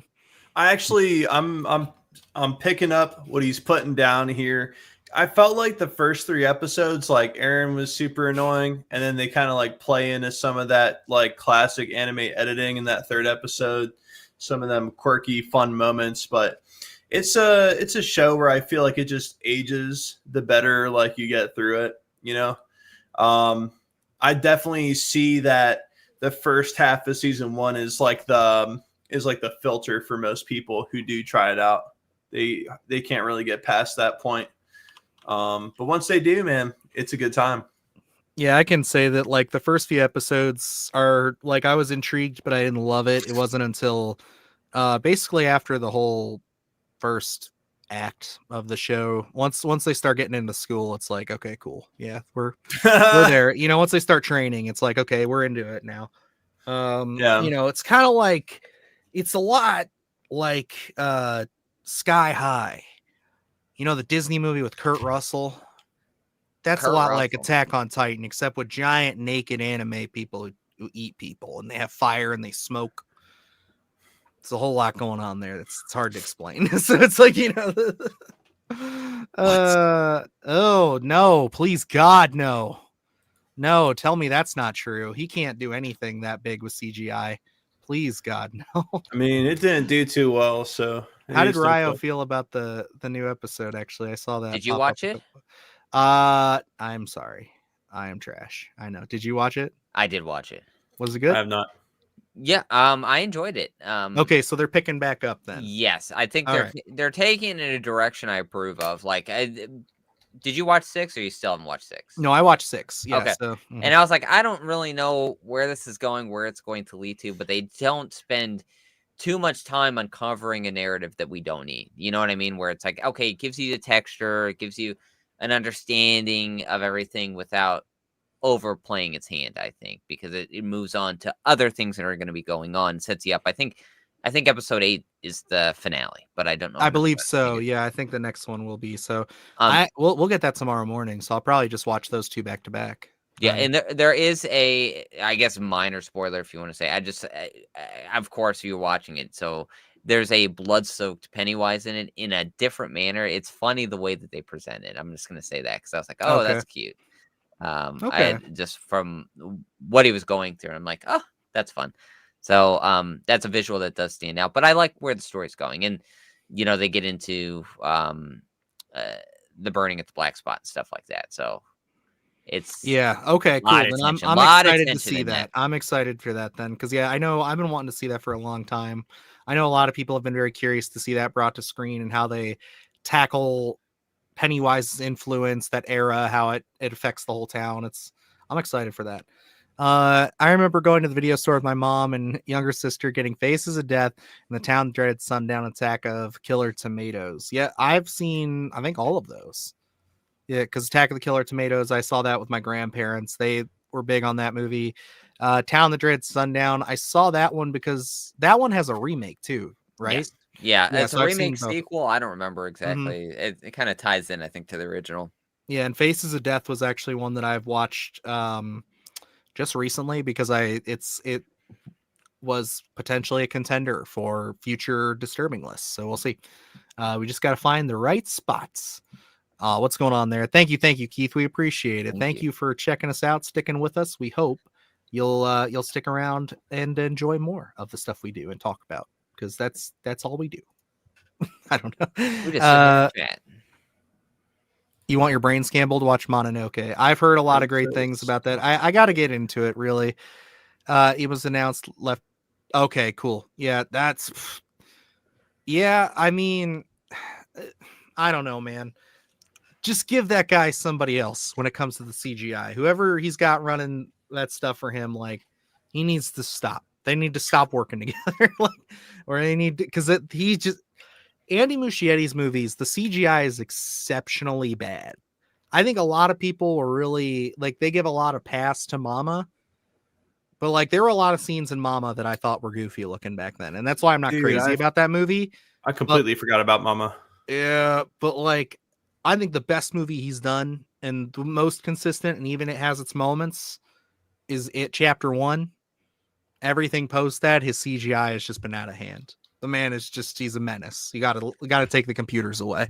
I'm not sure what that is either. It's always like it's always a myth. It seems like it seems like it's really ramped up since It Chapter 2. It seems like that's when the chains got taken off. So it's like, I don't know.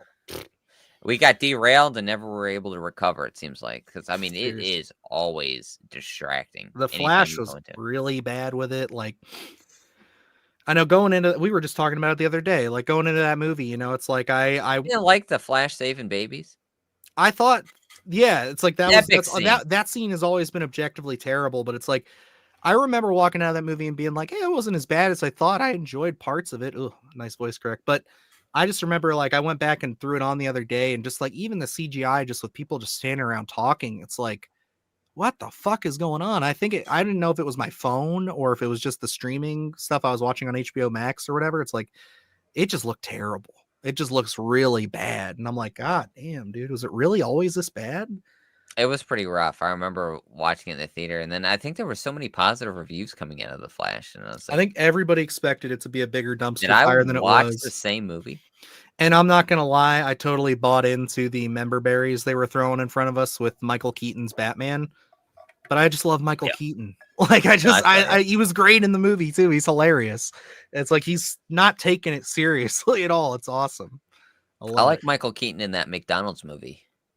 Oh, the founder? Yeah. Yeah, he's a real interesting guy there. Before we move on, I did want to shout out. Ooh, hi guys, Tommy Click here. I watched Predator 2 and Demon Knight Tales from the Crypt. Demon Knight Tales.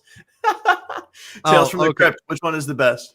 I'm gonna say Predator 2. I like Demon Knight, but like Predator 2 is my preferred movie. If you've been on the channel, you know we're big defenders of Predator 2. Yeah, Predator 2 is always going to be one of the easiest rewatches ever, especially coming out of that film, growing up with it, and then coming out of it and like learning how different it feels to the original and what it does have to offer. Predator 2 is always an epic rewatch. Hell yeah. No, I love Predator 2. You just got to watch that one too, so Adrian, and that you can attest the movie stands up. It's good. Yeah, I love both them too. First originals. The Flash DP was also on Superman. That's interesting because it's like Superman has moments where, you know, Superman, I will say I saw that at the nicest theater in our area, the Dolby, or not the Dolby, the one we just saw Five Nights at Freddy's at, the one at the Phoenix Theater. Phoenix, yeah. North Olmsted, if you're in the area. Yeah, North, yeah. Great Northern Mall. Yeah, the Great Northern Mall. Best theater in the area, in my opinion. Love it. Everything feels incredible when you're watching it. Even Five Nights at Freddy's had its moments, but very few like the and far between. floors. Yes, it's beautiful. It is very nice. Point is, saw Superman there, absolutely loved it. Saw Superman in Screen X. Took my dad to my first experience with Screen X, where they have the screens on both sides. I hated that. That was fucking awful. What a terrible, terrible experience that was. And I usually am a big sucker for that, but like, I swear that the sides were AI generated. It was like just taking its best guess at how to match the screen of what's on the movie to extend it. And it's not like one big screen either. The way that it looks on the picture, it's literally the walls. They still, you know how they have that like kind of mesh stuff on the wall for the sound when you're walking into the theater, like, and it's kind of the wall inside kind of goes in almost like a triangle. It's like that's the screen. It doesn't open up. It's just a triangle going down. It looks so weird, and it makes the theater way too bright. And I think it threw the movie off. It looked terrible there, but I swear it's like I've seen it since then and it looks great. So that is weird to me. Sorry, I had to go on that rant. That one's in Macedonia. Macedonia, okay. The B&B, I didn't like it. Some people might like it. Well, not my thing. I didn't like it. And like I said, I'm a sucker for that shit. So, you know, Luke will go see a movie in a little back alley as long as it's not too far away and he's going to be comfortable and he doesn't care for $2 and a stick of bubble gum. but I will buy every gimmick you throw at me, and I will do it 3 or 4 times before I decide that I've been suckered. So it's one of those things where it's like that's where we go. That's where the dichotomy splits. Variety is the spice of life.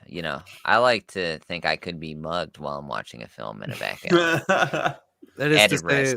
Luke would prefer to get a screener for every movie from here to the to Kingdom Come, and then if it's good, then he'll go to the theater and see it. Fair. Correct? Is that a fair assessment? That's true. No, I know yeah, you've been much better I'll, about it for years now. I'm being yeah, no, I'm being a I'll dick.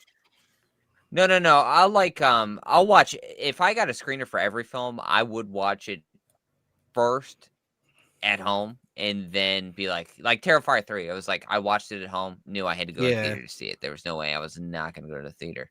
There are some films out there that I think are justifiably you have to go to the theater to see. And there are ones out there where it's just like, meh, it's okay, If I can get to the theater, great, but I don't think it's a necessity in terms of a theatrical experience. Good Boy wasn't. Well, now that one could be an interesting theatrical experience. And I think about it just because of the sound design with it. So That would be like a I mean, nightlight one cases for can be me. made. Yeah. So I think there Nightlight would can be be good. cases that can be made. It doesn't always have to be a huge film. It doesn't have to be like a Superman. Just really depends on what story they're telling. Yeah. Yeah, I know there was a moment there where I remember I thought you were like a big movie guy, like movie theater guy, I should say, back when we first met. It wasn't until like much deeper into it where I realized after dragging you to like 3 or 4 movies, you're like, yeah, I really don't like going to the theater that much. Like, I really don't. I'd really rather just wait for it to come out. I'm just like, well, shit, man, why didn't you say something? But If it's an empty theater, I'm all about it. well, that's when I think that was why, because we were going like ass crack of dawn first showing, because I That's like why that. I went. Yeah. I like going. I'm like an old man nowadays. If it's a movie that I'm not trying to see the night it comes out, Sunday morning when nobody's there, I'll go by myself. It's the best. Luke and I have been to many Friday morning movies since going full time. It's great. Probably the best one for me was Final Destination. Yes. Got up, rolled out of bed, went right to the theater, sat down, watched that, had a great time. Pleasantly surprised by that film. Still am to this day. So enjoyed together. Didn't like getting yelled at by some fucking guy before the movie started. What a weirdo. Always a fun time. I know we were. Why do you yell at you? I guess we were talking too loud during the I don't even know if it was the previews. I think it was like we weren't even in the real previews yet. I think we were still in the fucking they were showing a couple like TV show previews. Yeah. Like it was right before they do the whole the movie rewards, and then you go into the actual previews, and then the movie starts. It's like they were. It wasn't doing this even anything shit. real. That's so weird, man. We were like literally 2 rows up and across the theater from them. Like I didn't even think we were being that loud. Like what a terrible, terrible experience. I was so mad. I took a piss on him when he was watching the film. It was a very interesting experience. 10 out of 10.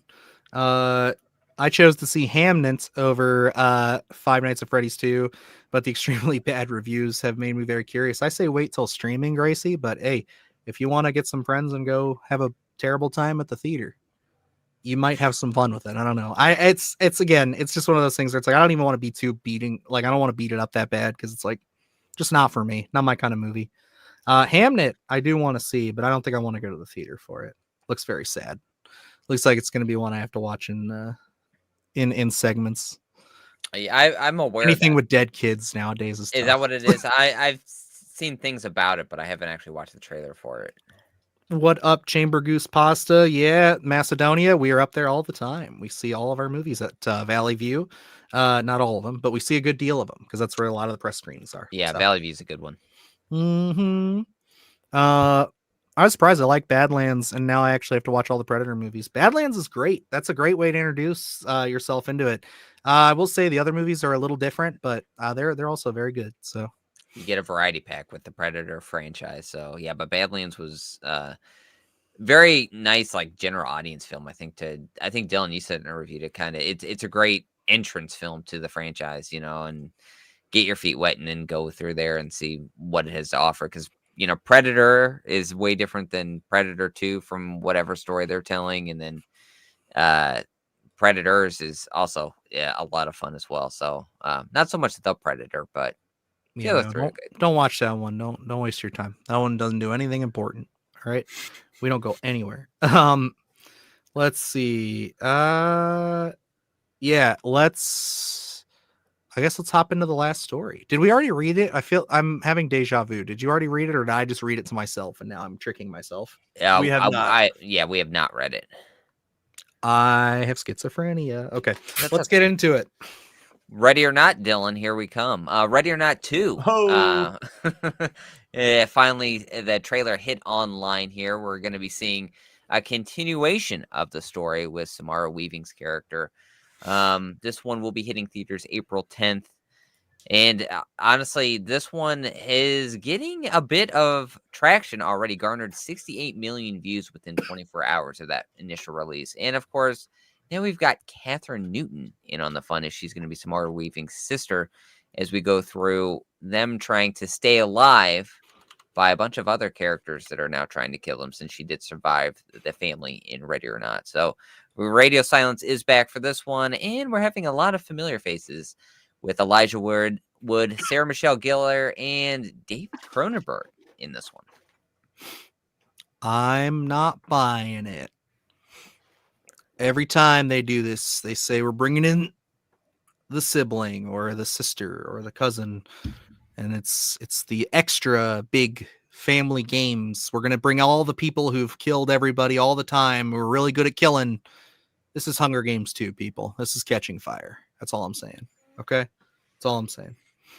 I'm kidding. This is it's one of those things where I am looking forward to this, yes, but I can't lie. Even though I enjoyed the trailer and I like everything I see, I do get a little bit of that feeling where it's like, okay, it is the first movie, but everything is just a little bit bigger.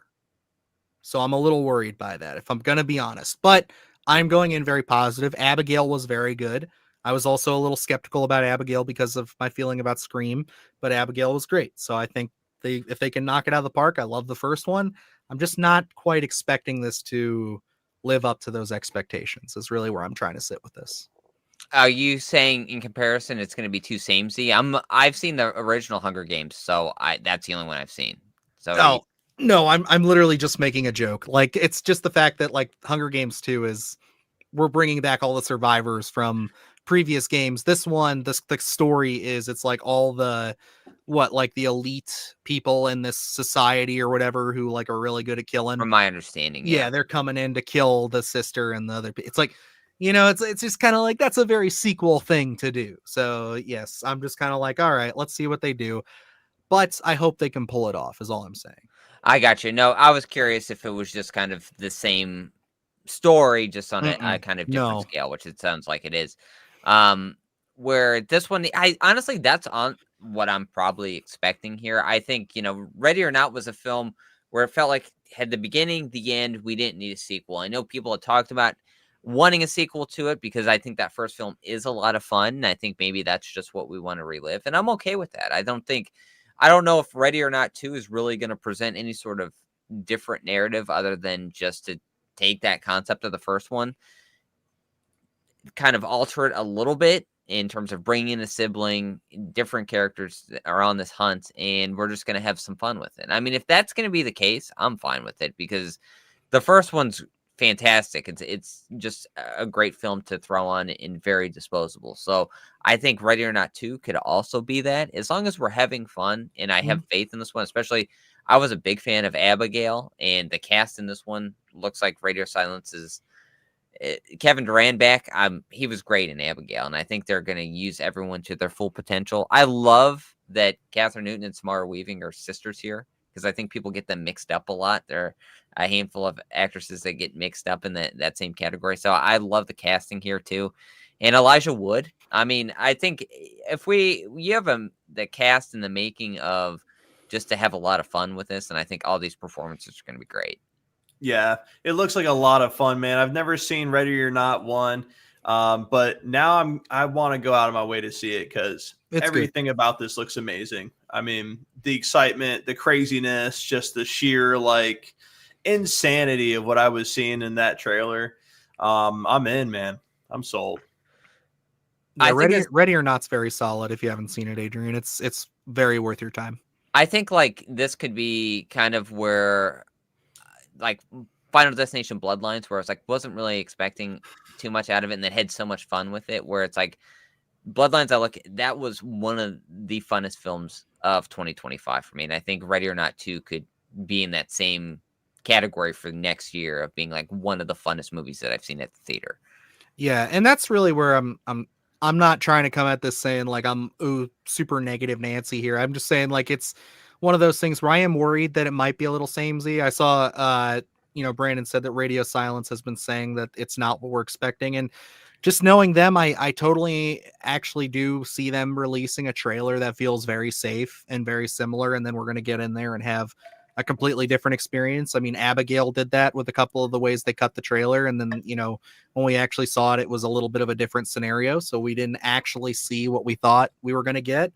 So I'm excited. I'm excited for it, but I am just being upfront with it that I'm a little bit like, okay, just the idea of, we're just doing the same thing again, but bigger. It's like, all right, are we going, if you're going to do this, if you're going to do it right, you got to give all these people like, Sarah Michelle Gellar, I'm excited to see in it, but I want her to have a character. I don't just want it to be Sarah Michelle Gellar is the evil person from Ready or Not 2. It's like, she has to be a person. You know what I mean? Like, I think of Baby Driver when I think of ancillary villain characters, how it's like everybody in that crew mattered. Abigail, everybody in that crew matters. It's like, I just don't want that, They should have casted also Freddie Prinze Jr. and Matthew Lillard right in there, and just a Scooby-Doo reunion on there. Scooby-Doo, let's go.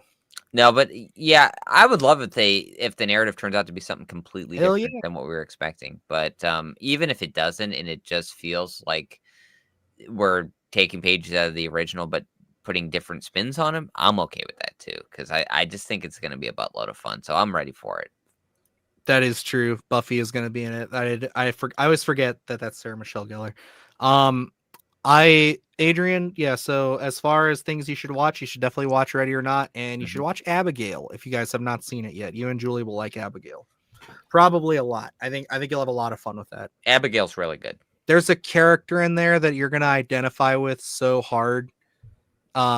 Just the let me see. I forget his character's name. Is it Peter? Is it? Is it Frank? Are you just watching? Are you just naming all Christophe the people? Lazar? It is Christophe Lazar. Yes, it is. It's Dean, Angus Cloud's character. Just very, very cool performance. Liked it a lot. Very interesting. And yeah, they do a lot of wild stuff in there. But yeah, Dan Stevens is also immaculate in that movie. Like, god damn it. What a performance. When he yells at wait, is it yeah, it's Catherine Newton. Okay, yeah. When he yells at her about the onions. It's like, that's fucking incredible. There are so many great interactions in Abigail. Yeah, put that one at the top of your list. Mama Mayhem just said rest in R.I.P. Angus Cloud. Gosh, every time we bring it up, I was like, what a dark cloud that is. Phenomenal actor. I'm gonna say this, Brandon. I think that Abigail is still, has a chance of getting a sequel, and I think that's only because, especially, I mean, we've danced around it a little bit. We were gonna kind of try to find space to bring it up. We may not have a bunch of time, but Abigail was Warner Brothers, correct? I believe so, if I remember correctly. Maybe I'm wrong. No, Universal. Okay, then I'm wrong. So forget what I said. But no, I think in general, the fact that it looks like, at least from everything I'm reading right now, it looks like Warner Brothers is being purchased by Netflix. That's terrible. What a nightmare. I hate that. Yeah. I think it's kind of go ahead. Not to go on like a rant or whatever, but I think it's fascinating the sort of monopoly direction that a lot of these industry giants are going in. They're just buying each other up, eating each other up. It's like that one mobile game with the hole where you got to eat other holes and it makes your hole bigger. You can eat more stuff. It's like that. That's what it feels like. Listen, man, This is a PG stream, all right? And so I need you to calm down. Holes eating holes. Yeah, I don't know, dude. I think that I would have been so fine with this, like in a sense of like maybe a few years ago when Netflix was really just starting to put movies out there to be a competitor for like awards and stuff, and they were actually trying to put things in theaters for a second. Feels like the first 2 years they did that, they put a lot of their big tent poles in theaters. Now it's like they're putting even like I think the second knife or the third Knives Out movie was in theaters already. Wasn't that over Thanksgiving weekend? It's like, Yeah, that's already released. Yep. and it's out of theaters already. It's like I didn't know it was out. It was probably, I don't even know if it was playing near us. It's just one of those things where it's like, that's ridiculous. And if you're going to take Warner Brothers, who just had the best year out of any studio, like at the box office, with all their movies being huge, like Sinners, all this original horror, Weapons, and you're just going to sell that to fucking Netflix, who's going to never put anything, like they had Frankenstein, my guys. Like they had Frankenstein and it was in theaters for 5 minutes, like literally 2 weekends, and it was gone. It's like, we're going to let these people keep doing this? Is this what we've done to ourselves? I just didn't like commercials, guys. That's all it was back in 2012. I didn't like commercials. I'm sorry. I didn't know what I was contributing to. It's like there's so many Netflix originals and just all kinds of stuff that have been put on Netflix. Yeah. And they get archived and you just never really see it again. Looks like everything that Warner Brothers ever puts out anymore, if it's Netflix, if they have their way with it, we're only ever going to see it through Criterion, which is nice, but that means we're paying $40+ a movie now. Well, the kids don't need Batman action figures. Just give them a Batman NFT. Batman NFT. Yeah, hell yeah. Netflix hates movie theaters. It doesn't put very many old movies on their platform. So them getting Warner Brothers is concerning to me. Yeah, I also am, honestly, I hate where we are going with everything getting monopolized. Like, who brought it up? Example, Disney. Yeah, and I think that Disney was a big wake-up call for a lot of people. I was so gung-ho for that. I wanted that because all I was thinking about was X-Men and the Avengers. And then now seeing how they've treated it. Now, don't get me wrong. We've had good things. Predator, Alien, they're getting treated right. But like, there's a lot of stuff in there that's just kind of, especially with how they're operating Disney Plus, it's a lot of touch and go, stop, start. We don't really know what the hell we want to do with it. They're just literally just cannonballing IPs left and right on their streaming services. And it's just kind of scary. It's kind of like, damn, like, I don't know what the fuck's going to happen.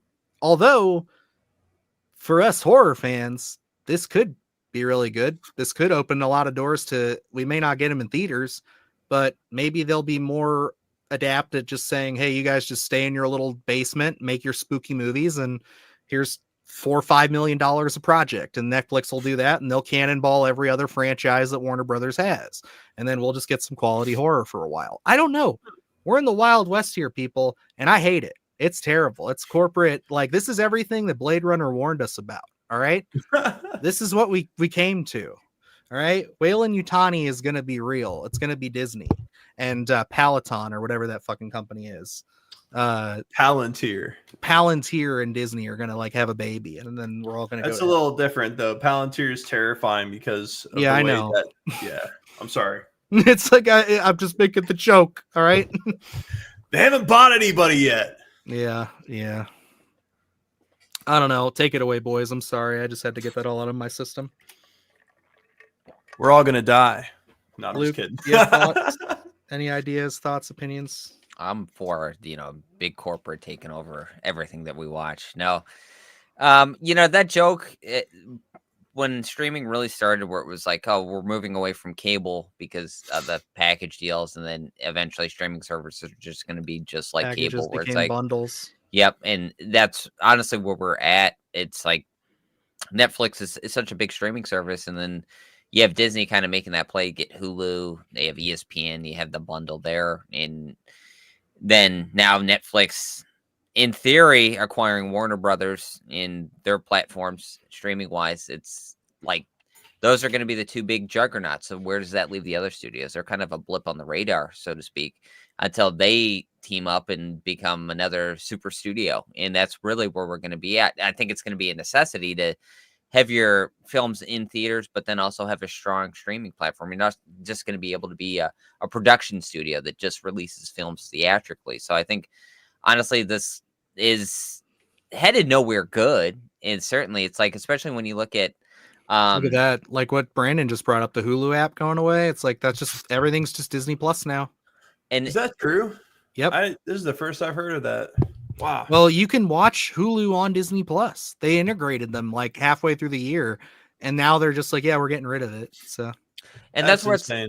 And I think Netflix had come out in one of their little releases and said, they're staying committed to, if they acquire Warner Brothers, they're staying committed to the release dates in the theaters. Well, yeah, for now, that's yeah, what I mean. Where it's like, mhm.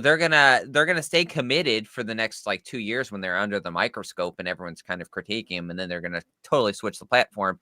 Be like, yeah, screw it, we're just releasing them subscription, through our subscription, because it's like one of the big focal points that it is a big hesitation for this is you look at Zach Krager and wanting to his recent run-in with Netflix, where it was like he was going to have, what was it called, The Flood, that was going to be released, and then it's at a stalemate right now because he didn't like what they were presenting in terms theatrically, what they were going to release. So now it's kind of, I don't know if it's dead in the water where they're at with it, but it's like you look at his run, Barbarian, and then Weapons having the huge bidding war that it had. If he's not going to be able to call his shots with what he wants theatrically released in a way that he's going to be happy with, where does that leave someone who is a smaller filmmaker? They're not going to have any leverage. So it's like if Zach Krager's having an issue with it, you can bet that everyone's going to have a problem with it in terms of whatever Netflix is willing to release theatrically. Yeah, I think Brandon hit the nail on the head here, though. Zaslav is also just about money and not the company. They sold to the worst person because, like, I think in a way they sold it to the best person and the worst because it got the best results. Selling it to him, he basically just said, hey, I don't know what the fuck I'm doing, so I'm just going to get a bunch of people that people say make good stuff, and I'm just going to try to hire them and just let them make stuff. And that's how we got Sinners. That's how we got Weapons, which granted, some of these projects were like Sinners was in the works before Zaslav even came in. But he also was the one who helped with the marketing, getting that moving. And I'm not sitting here defending this guy. I don't care for him very much. I don't think he's not really a movie person. He doesn't care about this stuff. It's all commodity. Obviously, he's taking movies for tax write-offs. You know what I mean? So it's like, I don't give a shit about this guy. But I do appreciate that kind of mentality because look at Warner Brothers this year. They just crushed it. They absolutely demolished everybody in the box office this year. And you're telling me that you're going to have that after 1 year. Now the eyes are all on you and you're just like, hey, I'm going to take my check and walk away. Absolutely, he's going to do that. I'd probably do that if I was a spineless shill who wanted nothing but money. But I don't know, man. I just feel like there's no backbone there to be like, look what we just did. I bet you I could do it again. And then in 10 years, I'll sell Warner Brothers to Netflix for $30 billion more dollars. It's like, show some spine, dude, like finish what you started. But no, it's like, he's not into that. It's just not his thing. And yeah, Netflix getting this is probably the worst thing. I wasn't huge on Paramount getting it. I was like, that seems like we're just pushing two big companies together. But like Netflix, just on principle, is just kind of done nothing for me as of late. Like Stranger Things is great. It's fun. But like, that's all the duffers. After they leave, I guarantee you they're not going to be working with Netflix on their next project. They're going to stretch their legs. They're going to go somewhere else. And yeah, that's really where we're going to see what happens, I think. Because if you look at it, nobody stays at Netflix. Nobody keeps making things at Netflix. The only other person I would say is like Guillermo del Toro's made 2 projects for them now. And you think after Frankenstein, even though they let him kind of do what he wanted, do you think that he's going to, really go back without the theatrical stuff? He's so committed. Like, I don't know. It just frustrates the hell out of me.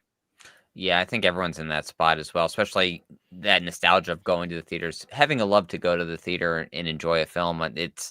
We're at a turning point right now where things are probably the landscape's going to change over the next few years of what we're going to be getting in the theater and what we're never going to see in the theater. Because especially if this deal does go through, and I mean, even if it doesn't, and for some reason Paramount ends up getting it, I don't think we're in a better place. You know, it just is No. the way that these streaming services are gonna eat up studios. It's like a lot of things are probably gonna end up going to streaming directly, and maybe even missing theatrical windows. And I think that was it the CEO or someone of Netflix had come out almost saying it's kind of an outdated system, theatrical Yeah. releases, and it's like Yeah. it's like there are Good so to many hear. moviegoers out there. I mean, the parking lot of our Cinemark is always filled. You know, it's like so people love going out. They love having date nights. They love going to see these films theatrically. Sinners is something you have to see on the big screen And to so really get many its full effect. people went out to see Sinners. Yeah. Like it did so well. Weapons, they did that, everything. That's what I'm saying. Warner Brothers had everybody showing up to the theater this year. Like it was huge. And then like even Jurassic World, like look at July. Everybody likes to talk about July like, oh yeah, Marvel dropped the ball with Fantastic Four. They were the weakest movie. Yeah, that's your story you run with. But like, can we talk about how there were 3 movies that all should have, like one of those movies should have done well, and that was Superman. And I'm not just saying that because I going into that race, I'm a bigger Jurassic Park fan. But like Superman is Superman. It's like it always does. Like it's, well, I guess looking at the landscape now, not really, but I would expect that to be like the front runner in July. You know, it's like in the United States, yeah. But like we had that, Jurassic Park, and Fantastic Four, and they all did huge numbers. It's like, how does that scream the movie theater is dead? Yeah. Like in any stream, in any sense of the imagination, it's like you just gotta make good shit. Like that's all it is. Like, And that's where it's like, you know, probably an exaggerated comparison, but like to look at that, going to the Phoenix Theater and seeing Jurassic World there is a completely different experience than watching at home, watching it when it shows up on Peacock. It's just completely different. To see a film like that to go directly to streaming without having a theatrical release would be just a complete misfire, because you can't encapsulate what the theater brings there. And Dylan, I know we had this different experience where, to bring up Chris Duckman's film Shelby Oaks, and like you got to go see it in the theater. I watched it a screener during the festival, and like you were a little bit more positive on it because of the sound design in that and what you got to experience in the theater. And sometimes that doesn't translate at home. Sometimes it just kind of misses, and you don't Yeah. get every nook and cranny. 100% agree, man. I wouldn't, jump scares wouldn't work on me if I could watch all movies in my living room. it's like I enjoyed watching Nosferatu at home, but I still think about when we all went and saw it. Like when you, me, and Jake there, the snowstorm, everything, like that's all great, but like experiencing that movie on the big screen, it's like, yeah, that's one of those movies that makes sense. Predator Badlands, big screen. I would have even seen Predator Killer Be Killer, but I'm a Predator fanboy, so you know, it's like, but yeah, it's like there's a lot of movies that I want to see in theaters, and it's like I hate the idea that this just pushes us even closer to the theater. Really, and I think like, you know, a lot of people don't care for Kevin Smith all that much. I actually think he's a pretty cool dude, and I think that he's right about a lot of things when it comes to just the business of Hollywood.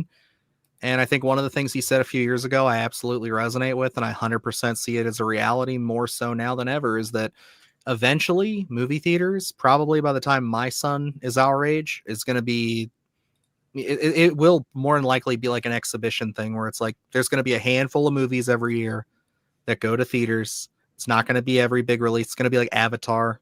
It's going to be like something like that. You're going to pay $30 a ticket. It's going to be a big premium experience. There will be like a handful. There'll be like 2 theaters per movie theater kind of thing. It's going to be a full-blown boutique experience. It's up And to that's us, what it's the going to be. people, to prevent this future from happening, man. In a lot of ways, I mean, I don't see it getting any better, but it may actually turn things, like it may actually make things like the Nightlight more of a destination place, you know? Yeah. Because they are an independent theater. They're doing it. If you can get the movies, it's like, that's really the only thing that you would need to find a way to do it. But with Netflix being as dangerous as they are, yeah, that sucks that they're going to be able to hold movies from being in theaters, because it's not like the theaters are saying no, don't give us Frankenstein, don't give us Knives Out 3. It's like, no, they want it, they just want to keep it locked up, they want it on the streaming service. And I don't know, we gotta get off this topic. We gotta get off this. I'm yeah, sorry. just to quote, where is he at? Daniel here. Hold on, let me pop up the comment real quick so it hits harder. Where is it? I know. Oh, well, he said, don't watch that much news. Too depressing. Couldn't agree Yeah. more, man. Life's too short to be I worrying. know. It's like, it's just, we don't try to do all this stuff too much, but like, it's, God, I feel like I'm fucking on the John Campea show saying this, but it's like, we try not to get it too much into politics on the show, but like, I think that this is important because it is news, it is movie stuff. We are in this. It's something that all of us interact with every day as fans of not just horror, but movies in general, whether it's like you go to the theater once a year or you go every weekend. All of us are affected by some of this in some way, whether it's streaming or not. And I think it's important that all of us are here and everybody gets to kind of see what I want to see movies in drive-ins. Yeah, like drive-ins again. Yeah, what boutique drive-ins, boutique experience. It's like, it's still cheaper. I would say for us, it's more affordable. I can at least think that the Barberton one over here is, I think, like $15-20 a car, but it's like a car full of people. So it's like, that's still something, right? But like, yeah, it's weird. It's like, I just think like that's where we're headed. One day movie theaters are just going to be like that. Yeah. Seeing small indie films is awesome in theaters too. There's nothing like seeing something you have zero expectations for that destroys you emotionally. I mean, yeah, Dude. The Nightlight, there were a lot of experiences at that theater. There's a lot of those. Driving away, going to the library parking lot. Luke knows what I'm talking about. Anybody who's seen a movie there, just walking into that cold, especially in the wintertime, it's cold. Yes. Walking in there. Experience of seeing the uncut gems at our little art house theater is one of the most unmatched experiences I've ever had. And then standing out in the freezing cold and discussing that film in the parking deck was just a phenomenal experience. It's like there's so many. Skinamarink, House that Jack built, Suspiria. I always remember just walking out of there and having. Those are two I wish I would have went with you to see. I missed them in theaters there. Yeah, my gosh, so many great things. I saw My Friend Dahmer at our art house theater, and it's just like those experiences I'll put up with any big tentpole release that I've seen at a bigger theater, just because some of those smaller releases are just the most epic watches. It's like you're there, everyone sitting beside you is in the know because they know what's going on. It's such a small experience. There's usually one or two showings, and I absolutely love it. And it's I'm sorry. Go ahead. No, go ahead. I was just gonna ramble. The Killing of a Sacred Deer was one of my special ones there, where I saw that, and I was the only one. It was when they first really started doing like mid-afternoon showings, because they used to really only do the evenings. Like they would do like a 1 o'clock and then like a 7 and then a 9 or something. It's like they started doing like noon and like 11.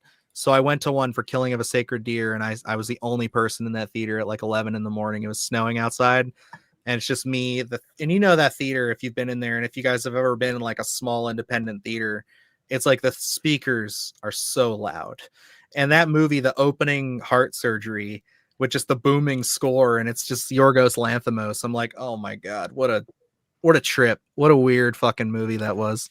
But I love that movie. Yep, House of Jack built. Excellent movie. Very good. I think Lars von Trier's best movie. Yeah. That's one of those. It's like it definitely has a different experience. I had to do Sex in the City with my family to see the Incredible Hulk at the drive-in. That's awesome. That's always fun too about drive-ins, is you get two showings. So it's kind of just like, if you see both of them, it's like there's just two very different movies. I haven't been to the last time I was at the drive-in was to see The Dark Knight. And damn. The Dark Knight and Hancock were the two films that's a good double pair. That's a good 2010 double feature. I liked Hancock. Very fun. Well, I know we're at the 2 hour mark. Luke, do you want to talk about this last story, or are we kind of getting to the point where you got to wrap things up? Because I think I don't know. This one, it interests me, but the teaser has not made its way online. So if you've seen that's true. Keeper, and that's why it's like, I think visually it'd be probably better to discuss it. I feel like that teaser is going to pop up here. It's for It should be Hokum's. soon. Yeah. And it's like that one I'm eager for people to see because it's very unsettling. I think the best thing we can do for this is that when Hokum's trailer drops, everybody who hasn't seen it, do your homework, watch the movies Caveat and Oddity. This is what is it, Damian McCarthy? Yes, Damien Yeah. McCarthy. When the teaser drops, we'll put up a post to say that's going to be on the next Sunday Scaries, and then we can talk about Caveat and Oddity with the teaser. Yeah, that makes sense. We can do that. And then we can do that, and I think that would be a good time to discuss all those, because I think I think Oddity is such a special movie to me. I thought that movie was so scary and creepy, but Caveat, that's a movie that'll stress you the fuck out. That movie, talk about uncut gems levels of stress. There's moments in that movie that just I hate it, and there's one shot in there. I'm giving away this whole list. I'm gonna shut up. So it's like it's good. Damn. All right. Fuck yeah. There was someone else said something. Oh, Brandon. What about Strangers Chapter 3? Was there a teaser for that? I don't know. I don't know. Yeah, we got the email for it. I'm honestly shocked we got the email for it. Yeah, I know. I'm surprised they want anything to do with us after that one. Yeah, I mean, I was really nice to Rennie Harlan. I still love that interview. Like, I meant everything I said. Like, I never said I liked the movie. All I said was I love your other stuff, sir. It's really good, and I'm excited to see what you do with the killer whales and sharks again. But that was about it. No, that was a cool moment. I like talking to him. He's a good dude. Oh, I snuck McDonald's into Oddity, and it's don't sneak. Damn, that sucks. You know what? Speaking of this, I don't know if we've ever talked about this, but we can real quick. Great story. This is a classic Adrian, Dylan, and getting Julie roped into some Adrian's fiance. If you don't know everybody, getting her roped into some stuff. But I think she was cool about it. I think she was the one who came up with the idea. I had just gotten off work. I was working at a little smoothie bar called Pulp. This was were we seniors or no? This was junior high. This was not junior high. We were junior, whatever, 11th grade. We were there, and Adrian is just now getting around to, this is weeks after it came out, wanting to see Mad Max Fury Road. I had just gotten off work. I needed dinner. There was this burrito place called Hothead Burritos that had just opened up near us, and they had this great deal. I think it was a Tuesday, and it was like you get 2 burritos. It was like a buy one, get one. So I got 2 burritos, and we had Julie put them in her purse. And we went up the street to the Regal Theater for a $5 movie, and we saw Mad Max Fury Road, and I ate a burrito and a half while sitting there in theaters. It was like us and like 2 other people just eating Hothead burritos, just watching Mad Max. It's like such a surreal experience. I miss Hothead. And then this one time I went to Chipotle, and I asked for like extra of every like free ingredient. The burrito was like this big. I can only eat about half of it. So I had Julie stashed it in her purse, and then I was like feasting on that during another movie. Except that one got kind of gross pretty quick, or maybe it was just too long before we ended up sitting down. But yeah, it wasn't the best burrito eating experience. So kind of feel Gracie there. Luke, have you ever snuck any non-traditional movie theater foods into the theater before? Non-traditional? I don't think so, because I started going to the theater when I was vegan, so I can't really go to too many fast food restaurants and sneak those in. I was curious about that. Yeah, because I was like, that does kind of limit your thing. I think you could get away with getting those good cookies that you had, those ones. The Lenny and Larry's? Yeah, it's like you get away with those. They probably wouldn't even bat an eye if you had those in there. Because they would think they'd be like, oh, they probably sell those. They sell so much shit. I always bring my own Skittles. Yeah, I remember that. Yeah, I was like, I definitely, I think there was one time I showed up a little under no, I remember what happened. It was one of the movies we saw. It was like the beginning of last year. I think Adrian had been in town recently, and I had a little bit left of a little gummy, I'll say. And I ate that before the movie because it was going to be a longer one. And halfway through the movie, you were whipping out those Skittles, and I was just sitting there like, Don't ask this guy for Skittles. What is wrong with you? Like, I'm just sitting there beating myself up watching this movie, just like, why am I just sitting here? It's like a good movie too. I'm like, why am I just thinking about these fucking Skittles? Like, I psyched myself out. I know you probably would have been like, yeah, sure. Did you not? You didn't ask me for any? No, I did not. I don't know. I just got. I always in have my an own head. abundance of Skittles. Like it's, I buy a giant bag and then I put them in a giant baggie and then give them to my wife and she puts them in her purse. So I just have this giant bag of Skittles every time I go to the movie theater. So yeah, I'm not stingy with them either. So Dylan, always ask me for Skittles. Will do. Damn, my family sneaked Olive Garden in to see Aquaman. That's a fucking. How do you get Italian food in there? That's what I'm talking about. There you go. Snuck a baguette in more than once. That's a good one. I mean, bagels, baguettes, things that are like easy to just like put in a pocket and eat. Yeah, you can do that. I think the only thing that I really sneak in nowadays is like a bottle of water or like my rock stars. And most of the time I'm just drinking like my energy drink and I'm just like not thinking about it. So I'm just kind of holding it in my hand, walking up to the ticket thing. They don't give a fuck. Like they don't care. It's so like, screw it. Yeah. I think I've only had one guy ever stop me and I forget where it was. And I had like just cracked open an energy drink, wasn't thinking about it. And I had to throw the whole thing away. Cause like I was walking in the theater and he was like, oh, you got to finish that out here. And I'm like, oh, okay. All right. And I'm like, damn, just sitting here. I'm like 25 years old, just like taking a couple of gulps. I'm like, I just bought this at the gas station. I'm like, I just spent like $1.50 on this and I just had to chuck the rest of it. I was like, fuck. So I don't know. Rough. It sucked, but those are first world problems. There you go. Yeah, I've seen it. I've seen a lot of people sneak a lot of things in there. My wife has snuck McDonald's in a handful of times, especially the nuggets just in the box. Easy peasy. Easy. All righty. Well, I think that's it, folks. A little longer than we've been going recently, so that was good. A lot of that was fun, venting. It was a lot of venting about the Netflix, but hey, this was a good episode. Lots of fun convos, lots of fun stuff. Thank you, everybody who contributed. Obviously, we got Gracie, we got Chamber here. We got Stephanie, Brandon, Mama Mayhem, Smile, everybody else who, Daniel, everybody who's contributed something. I know, let me see here. There was a gentleman, I have not seen the movie you recommended, but I just looked it up and just by the imagery alone, it seems like something I will have to cover eventually. Here it is. I watched some great horror movies in a drive-in near my parents' house. Oh no, he had another one. Did anybody? Yeah, here it is. Okay. Hope all is well, guys. Graphic disturbing movie called Siska Narak. I don't know. It looks pretty wild on here. It's definitely given me something. There's also a bunch of other movies here called Grave Torture and a bunch of other things. So I have a feeling this is going to be pretty rough. So I will have to check back with you, sir. But thank you for the recommendation.